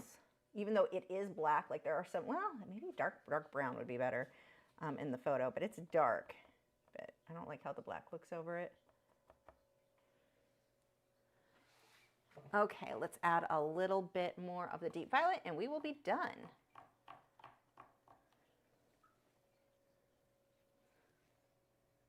I lost a dragon. Where did you go? Maybe he put himself to bed finally.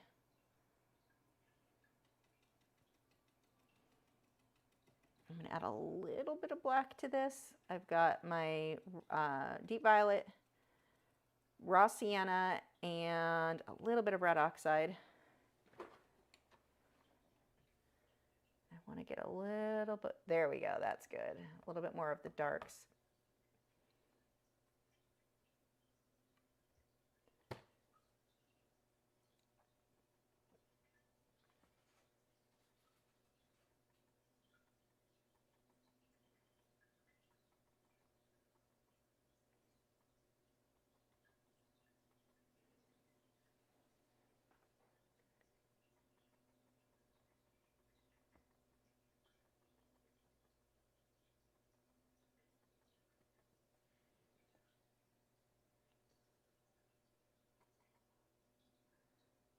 pull some tree trunks in there too. Simon said, you have a camera in his habitat, the bearded dragon. Yeah, I do. I have one, but it's not one that like I share with it. It's a Wise camera. It's one just so I can see him through the day if I want to check on it. Like if I'm in another room, I'm like, I wonder what dragon's doing. Or if we're gone and I'm, again, I wonder what dragon's doing. Usually he's just basking, but you know, when you're a crazy person, you want to know what your dragon's doing all the time. I also have one on my birds and my fish tank.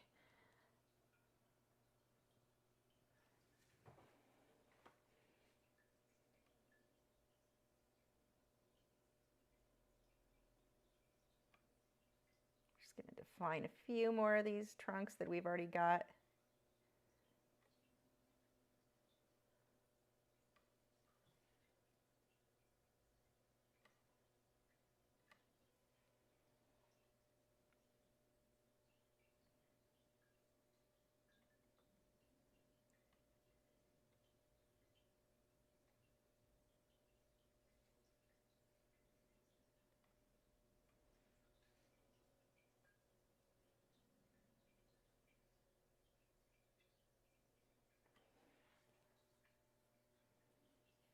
Okay, and for signing it, normally I'd sign at a bottom corner, but I don't have a lot of room where the blue is, so I'm actually going to sign at the water line.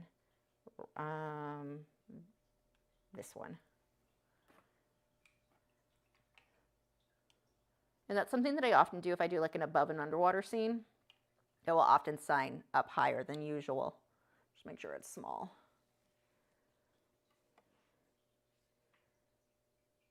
I'm going to do in the water, or actually right at the grass.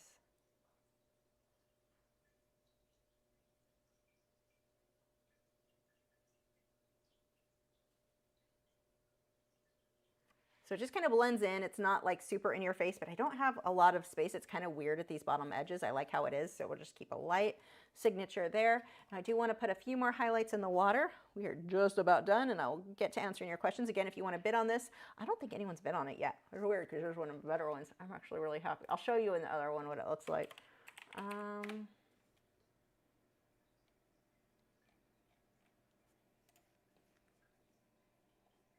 Yeah, $75 you can get this guy for.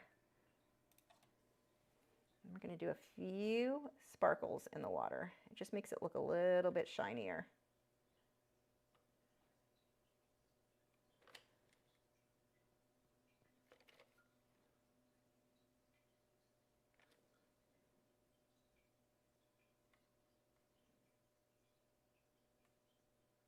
Most of these dots I'm doing right on the line, one of the lines that's already there.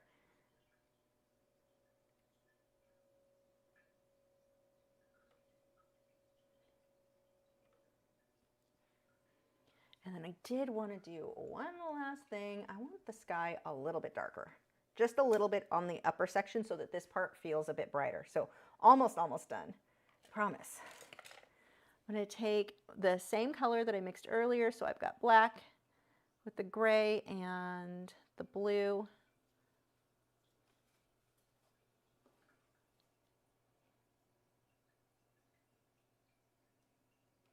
A little bit of deep violet. And I'm going to get this wet, otherwise it is not going to blend nicely.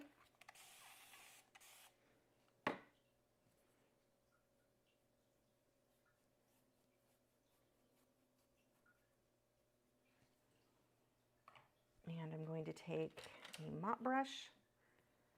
I'm going to pull that up. Needs to be a little bit more wet right in the transition area where I'm blending from the light into the dark. There we go. And see what that does is makes this look lighter because it didn't feel like it popped quite enough. Now let me dry that before anything runs.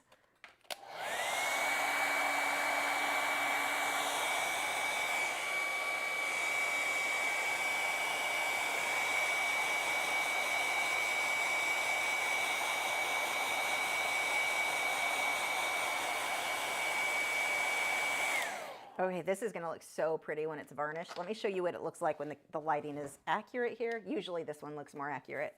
So here is the finished landscape. There we go. Yeah, much better on this. There you go. Now you can really see the colors on this camera. Oh, I like this one.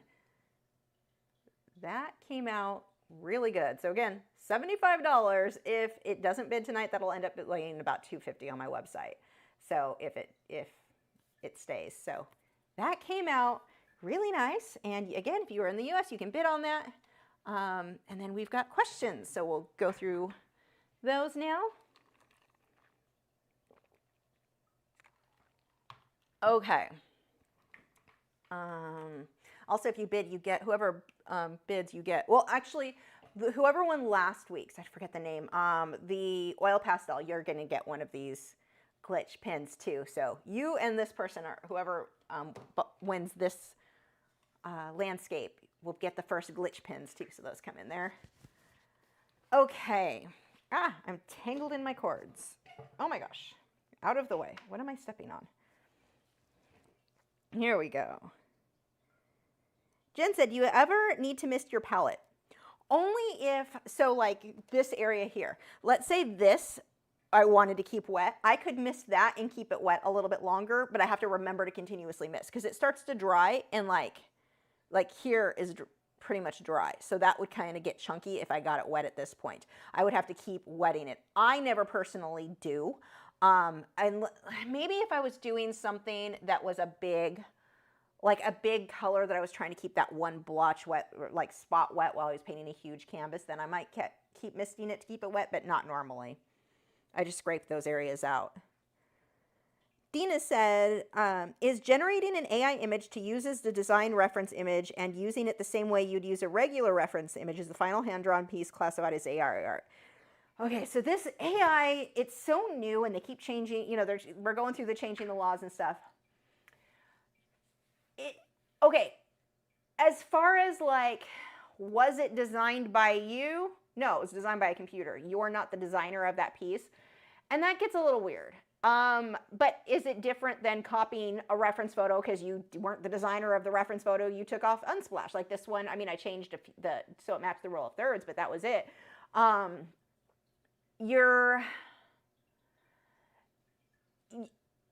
It's not really different in that sense. I have a few issues with using AI as a reference. The times that I like it is if you're coming up with something that's like more impressionistic. I think that that's a great way. If you're not used to that style and you need something that you kind of want to copy along with to get the hang of it, totally fine. But here's the thing, you can't copyright it. So anything that like if you copied the AI art, it's not yours, and somebody else could copy yours legally, and you can't do anything about it because it wasn't your design.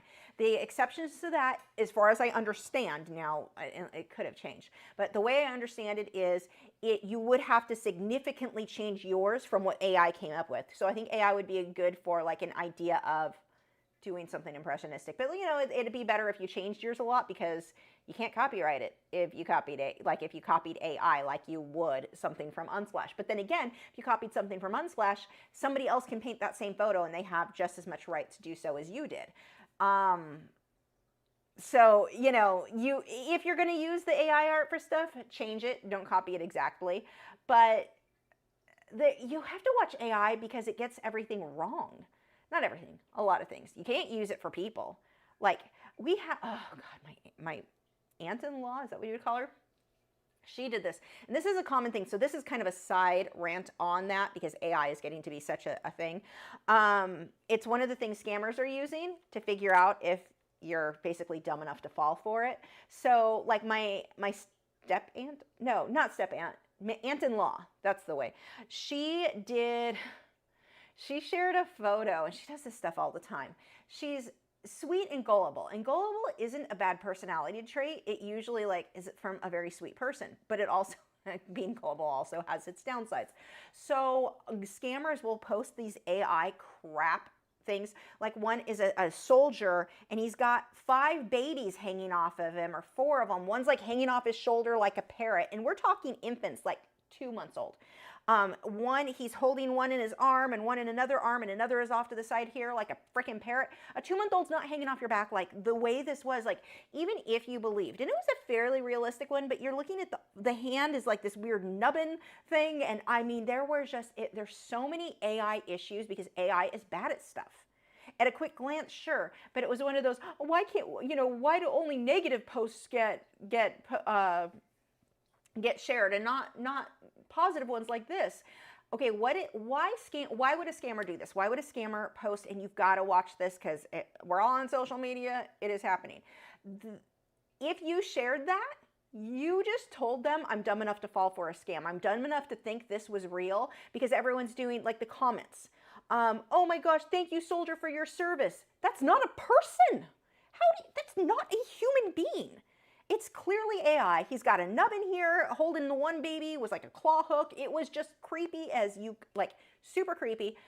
Don't, like, ugh. But she shared it. What she did is show a scammer, I can be fooled easily. And so scammers know, they use this to kind of filter out those of us who are like, this is AI art. They're not going to bother with us. They're looking for the people who fall for it. But that's kind of the problem. You're having a lot of this AI art come up, and like, there's bird groups that I'm in, and people are sharing, oh, look at this cute photo. It's AI. It's not real. And people get pissed off about the AI stuff. So that's where the other problem with using AI as reference, if you're using it for you, you know, just to get an idea, no problem. I mean, I've used it on flowers, impressionistic stuff, because I need a quick way. I use a Photoshop. I do it in Photoshop to come up with a design for, like, I need some image to post, but it's impressionistic, so I can't just load impressionistic from Unsplash. So I've used it for stuff like that to get an idea, but you want to change it. Change it up when you can, because of copyright issues, if that's something that you're actually concerned with as far as it being yours. But you've got to watch, because AI art looks like AI.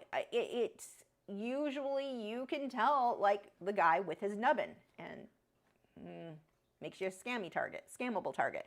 But just be aware of that. Like, there's weird ethical things a lot of people have an issue with AI, and there are some cute things I've seen people make with AI, like super adorable, cool looking stuff. I use it for different things on my thumbnails, the backgrounds on thumbnails, where I'm putting my photos in the art and like getting the blurry background or whatever. I've gotten some neat images to use using Photoshop's version of AI, but you have to watch what you're using it for.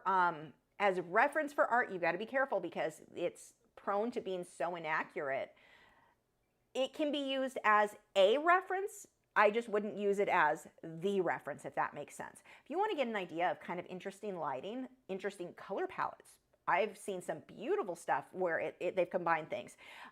Using for a background deciding if I like clouds a certain way, I can use it for that. But I'm only using it to kind of get ideas, and then I'm going to turn it into my own, like completely turn whatever into my own. Even the design that I'm working on now, I've got to finish that video for you guys on Patreon. It's a quick one. It's just showing you how I'm designing the current lesson we're doing, the surreal. Had a lot of requests for surreal. I had a request for cardinal, so that is what we are doing. But anyway, even with that, I was messing around with AI for it, and I still wasn't getting the results that I wanted. So it's kind of, sometimes it's still easier to go to Unsplash.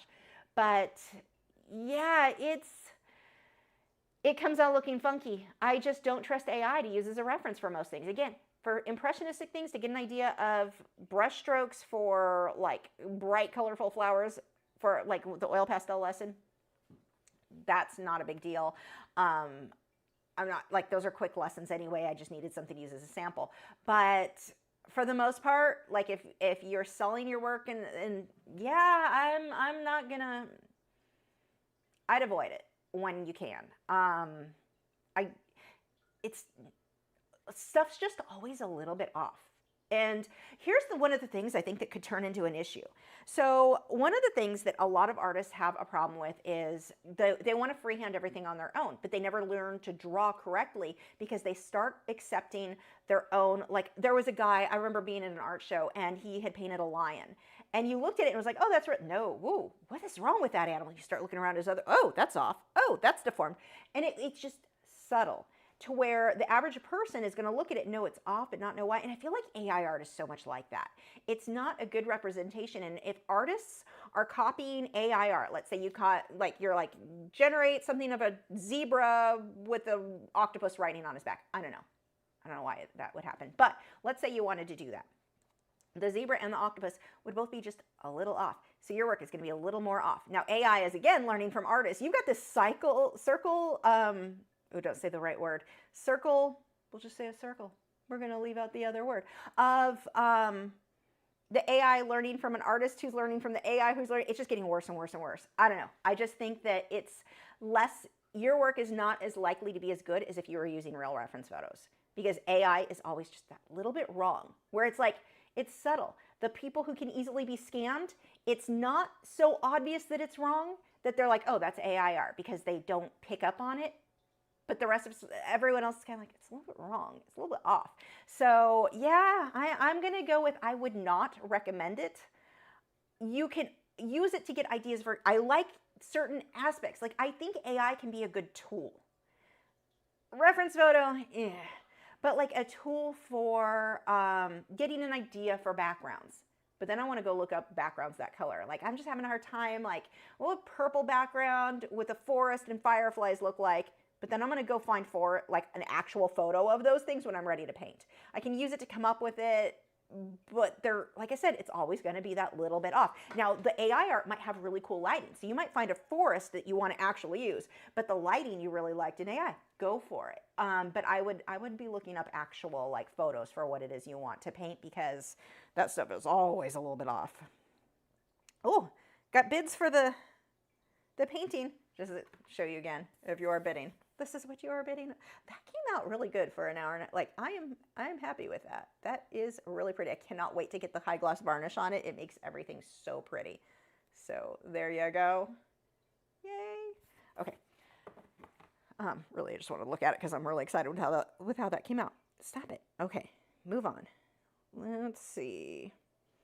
Fly Me to the Moon. Discuss the rule of thirds. What's with the snail thing in the lower right rule of thirds? The snail thing in the lower right rule of thirds. Edit. I think she means golden spiral, golden ratio diagram.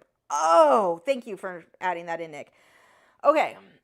I don't have the images with me right now. I have a really good way to teach this. It was in a recent email newsletter. Do I have it? I am going to do a separate video. I'm going to get the files I need because it's hard to describe without being able to show you. So I'm going to bring those in. I had it in an older email newsletter that was a good example of that. But I will bring the files with me. Like I'll put it onto this computer next week so we can talk about that more. And then every time I do the live streams where I do the critiques, we talk about the rule of thirds a lot there where I'm showing. But there's a file I need to like show you what that is. So I will bring that. So hopefully I remember for next week. Because that's a really good question to talk about. Like it's a really important question to talk about, but like it's just if you divided your canvas into thirds, but if I can't show you that, it makes so much more sense if I can show you and how that fits. Okay, let's see. Deborah, hey, can you bring up sketchbook prompts? Poral Dev, huh? Can you bring up sketchbook prompts? What? They're the sketchbook prompts. I was late, but they went up last week. I need to remember not to be late on those again, but they're over on Discord, or they're on Patreon. Eagle said, I noticed photorealism and hyperrealism getting a lot of negativity recently, even in real life. Some illustrator even said it takes zero effort. Have you noticed this, or is it just me? I think there are people who are losers who have way too much time on their hand and they want to judge the fact that other people are actually getting stuff done. And I don't know if it's that they're jealous that other people get attention for something and they're like, you know, when the high school girl doesn't feel, well, I guess adults do it too, but they don't feel good about themselves. So they need to tear down what that girl looks like because they didn't bother to wash their hair. They didn't learn how to do their makeup nicely. They didn't bother to, whatever you want to fill that in. So they have to tear someone else down. They spend, instead of fixing the problems they don't feel comfortable with them in themselves and their own person, they want to tear some, and I think that's all it is. People who can't complain. I complain a lot, but it's fun. But yeah, I think it's largely people who aren't good. They tried it, they weren't good at it. And therefore, they must tear down anyone else who is good at it to make themselves feel better about the fact that they didn't put in the same amount of work that we did to get good at it. So realism, hyperrealism, and realism, that takes a lot more practice to get really, really good at. than Impressionism. Like Impressionism, someone can, if they've got a decent understanding of light and shadow, they can do it and make it look good pretty early on. Someone could, abstract's a little bit hard. Most abstract I don't like. There is good abstract. Abstract still needs to follow, balance and understanding color and understanding how to make things contrast, all that look nicely together. It's not just slop some paint on there and people are like, oh, look, a red dot on the canvas, yay. I mean, you can call it art if you want. I'm going to talk some crap because I don't think it took skill, but whatever. Actually, it was a perfect circle. That did take some skill. Moving on. So anyway, I think that largely it's people complaining because they themselves are bad at it. They may have tried it, they may not have tried it, but they make themselves feel better about the fact that they're not good at something else, about another art. Because realism is typically the average person. Like if you go to your mom and you're like, or grandma, and you're like, look at what I drew. They want to see something that looks very realistic. That's what they're going to be impressed with.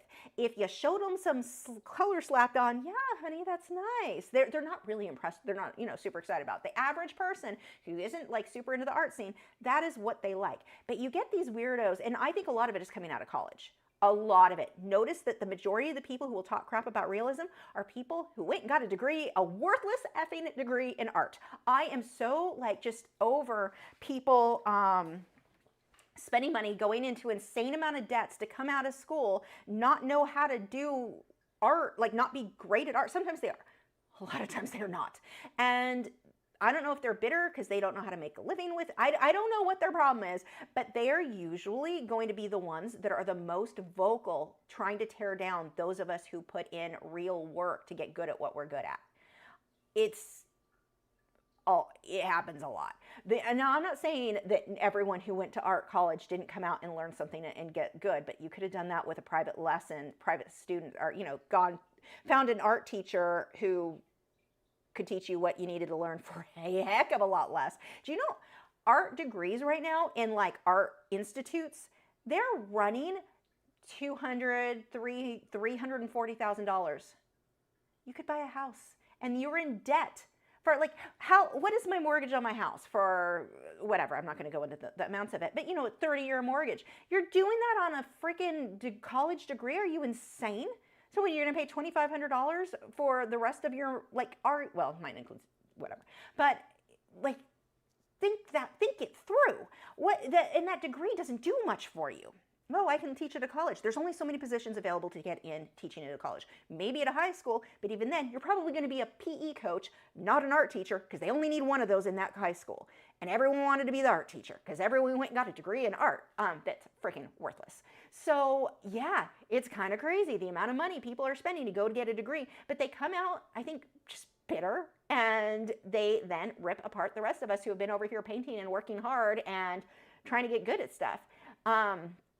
And again, I've seen people come out of college and they're good, but they could have been good going to a private, like find a private, like art classes. They didn't need to go through all of, it is online stuff. Like there are online teachers, online courses you can sign up for. Speaking of, I have online classes, $6 a month, as little as $6 a month. You get all of my lessons, over 400 lessons immediately when you sign up. New ones every week, every other week, because I keep making them longer and longer, so I have to, but you're $6 a month. You can get lessons from me. That means $6 a month. You can get lessons from lots of teachers, different styles, different, you can experiment with a lot of different styles and a lot of different paint. You can do so much, and you can be working at the same time instead of just going into debt $300,000 for a worthless freaking degree in art that leaves you coming out bitter because you have an insane amount of debt and you're going to be working at Macy's trying to pay that back. I'm speaking about someone specific I know who that was the actual situation in her case. So yeah, but I don't know if that's why they're so bitter and angry, but they seem to be the most vocal about not liking realism. I think part of it is that they go into art college and their professors kind of warp them into what they want them to create. So they start thinking, oh, well, my professor said this, and you'll hear this a lot too. Well, my professor at uni, it's always uni. I don't know why they can't just write the whole thing out. Did they not teach you how to spell it? Uni? But anyway, they complain freaking constantly that my professor at uni said this. Your professor at uni can't freaking paint if you're what they produced. So yeah, it's crazy how much they go on the, and I normally wouldn't attack, like, if you want to go to school, go to school. I don't care. I mean, I think the $300,000 in debt is insane. I think $100,000 in debt for a degree in art is insane. I do not think it's worth it. I think there were illegal substances involved in those decision-making skills. That's all I can conclude. But I mean, well, I also think college loans are predatory loans, so there's a whole other issue there. They don't explain to these kids how much you're actually going to make with that degree, that we're going to put you into debt because we're just going to keep throwing it. I can go on and on and on about the whole disaster of colleges. You're better off, you should take classes, absolutely, not at a freaking college. Like, it may seem like the easy way to go.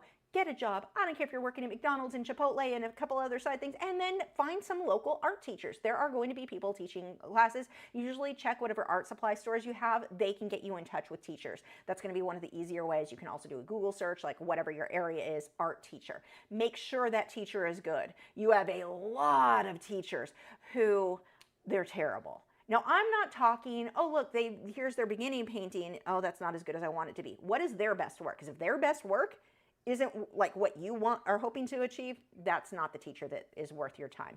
Find one who's really, really good. It may take you a little bit, but it's going to be worth it to you. And you're going to save so much money. And in the meantime, you can keep saving that money to buy whatever art supplies you want and, you know, pay for housing. So yeah, do not go into debt for art degree. It's unless you happen to have rich parents who paid for it, good for you if you're one of those. I was not, and thank God I didn't fall into the whole college scam. And it wasn't even as expensive for me because I'm old. It wasn't even nearly as expensive when, you know, my college age years as it would be for you guys now. It's insane. But they come out, wow, that rant went from like one topic onto 3 different ones. They just come out super bitter, it seems. Okay, moving on. Auction is almost over. We've got a little bit of a bidding war, it looks like, going on. Let's get through these questions really quick because I ran late. Do you have to cook every day for Wade or Gibson? No, they eat raw. I don't cook it all for them. I make a batch of 2, so their raw food comes in it's a 5-pound bag that lasts for 2 days. So I defrost it, and then it's mixed with their raw, like a mix in Dr. Harvey's vegetable or whatever it's called. It's mixed in with that, and then their oil, which I need to order more of, the fish and vitamin E oil. It's just mixed together, and like when I mix it, that batch, it lasts for 2 days. So, but no cooking is involved because they eat raw. I can't say that. I'd have no idea how to pronounce that. Said, so is it skill or natural intuition to know what to paint, draw versus what to leave out, transfer when you're looking at a canvas? Experience in part, but also you'll be drawing things. Yeah, I would say mostly experience, because you'll draw things and you'll have an idea like, oh, this would look great if I put a bowl right here, but you've done like 2 paintings later, you realize, oh, I did that bowl and I wish I hadn't, so I'm not going to put that bowl in this one because I know that looked bad. It didn't balance out. A lot of sketching. I design stuff now in Photoshop, but originally it was done in Sketchbook. So I may have an idea, oh, it's going to look so good, and I would plan it out in the Sketchbook, and it's like, oh, the balance is off. I can see that before I hit the canvas. So I don't just randomly start painting on the canvas until that design is planned out. If you're on my email newsletter, if not, I don't know why you're not, because it's free, and you get a free tip once a week. I only send out one. No, technically I send out 2 videos, or I let you know when I go live, so that's 2. But anyway, you get an art tip once a week on Wednesday mornings. And where was I going with that? God, my brain shut off when I went on that rant, that thing, because I'm trying to rush and I'm actually making it worse. Knowing what to work. So the one that went out today, I showed you kind of the plan of the painting that I'm working on. My first idea that went into my second idea that went into my third idea, like my first plan it just wasn't eye-catching enough. If you're on Patreon, I'll be talking about why and what I was looking for there. But I will design it in Photoshop so I can move stuff around and like, okay, the cardinal's here, I didn't like it there. What if I move it here? We'll be talking about the roll of thirds because I used that on that to double check that I liked where everything was positioned. But yeah, I will either do it in a sketchbook or I will do it on Photoshop, but nothing is just, here's a blank canvas, let's start painting and hope it works out. Because it probably is not going to it's probably not. Maybe, but it's all planned out before, so I can find out if it's going to look bad either in Photoshop or in my sketchbook before I commit to the canvas. We've also got a super chat real quick here from Art by MB. We'll get the boys a super chat. You guys want a super chat? Come on, we'll do that, and then I'll finish up the last couple of questions. Oh, that's big nom. Thank you. Is it good? Yes, very good. Okay. Go lay down. Thank you so much. Go lay down. Wait, don't look at the floor. It's gone. Staring at the floor won't help. Go lay down. down. He's like, maybe it's on the floor. Let's see. Fly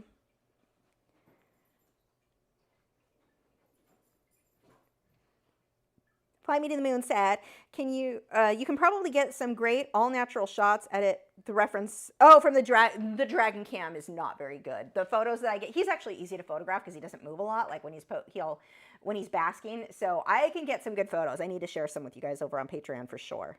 I've actually gotten a lot of good ones of him. What kind of blending brush do you use? So the blending brush I use, the links are in the description. Well, there would be, but powder brushes. So the ones that I usually recommend are, what are these? Real Technique powder brushes. They look like this one or this one. Oh, wrong camera. These type. So I like these because they're very lightweight. It's like aluminum or something. It's really lightweight. And these are easier if they're super lightweight. This one is a heavier weight handle and it's harder to control for most people. You're going to be better off with something like this, these really lightweight ones. Let's see.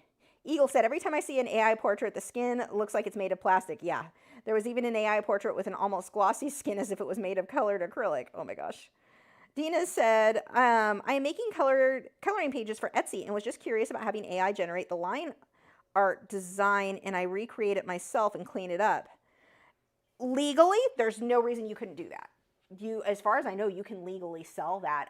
Somebody else could copyright or, make a copy of it and sell it themselves. But I mean, legally, you should be able to. I'm not positive. I'm not a lawyer. And they keep changing stuff because it's such a new thing. And I think the laws are trying to catch up with it. So I'm not positive. I think right now you can get away with it. But if you're going to make your own coloring pages, I would rather you have designed it. If I knew somebody was selling AI generated coloring pages, I'd be like, I'll just go generate my own. Why would I pay someone else to do it, But if it's yours, your unique design, I would be more interested in it. So keep that in mind. A lot of people are very anti-AI, so it's not something yeah, you got to be aware of that. Fly Me to the Moon said, that's right, it's all very inexpensive on YouTube for fantastic artists, such a deal. Thank you. Oh, that's a good advertisement. Okay, I think we are done. Thank you guys so much. Congratulations to whoever won the painting. I will show you again. This is what you just got. Wait, wrong. There we go. Yay, it came out so pretty. Okay, and I will see you guys next week. Leave a comment of whatever you would like to see me paint or draw next week, what medium. So best way to get rid of paint, we are really over. What is the best way to paint when you're done? I've read and learned many different ways, but all seem bad for sinks. You just let it dry. Yeah, I just let it dry in here, and then I scrape it up with a glass scraper and toss it away. So that is all I do. Thank you, guys. I will see you next week. Oh, make sure to check out our moderators' channels. Links in the video description. And that is it. I'll see you next week. Bye.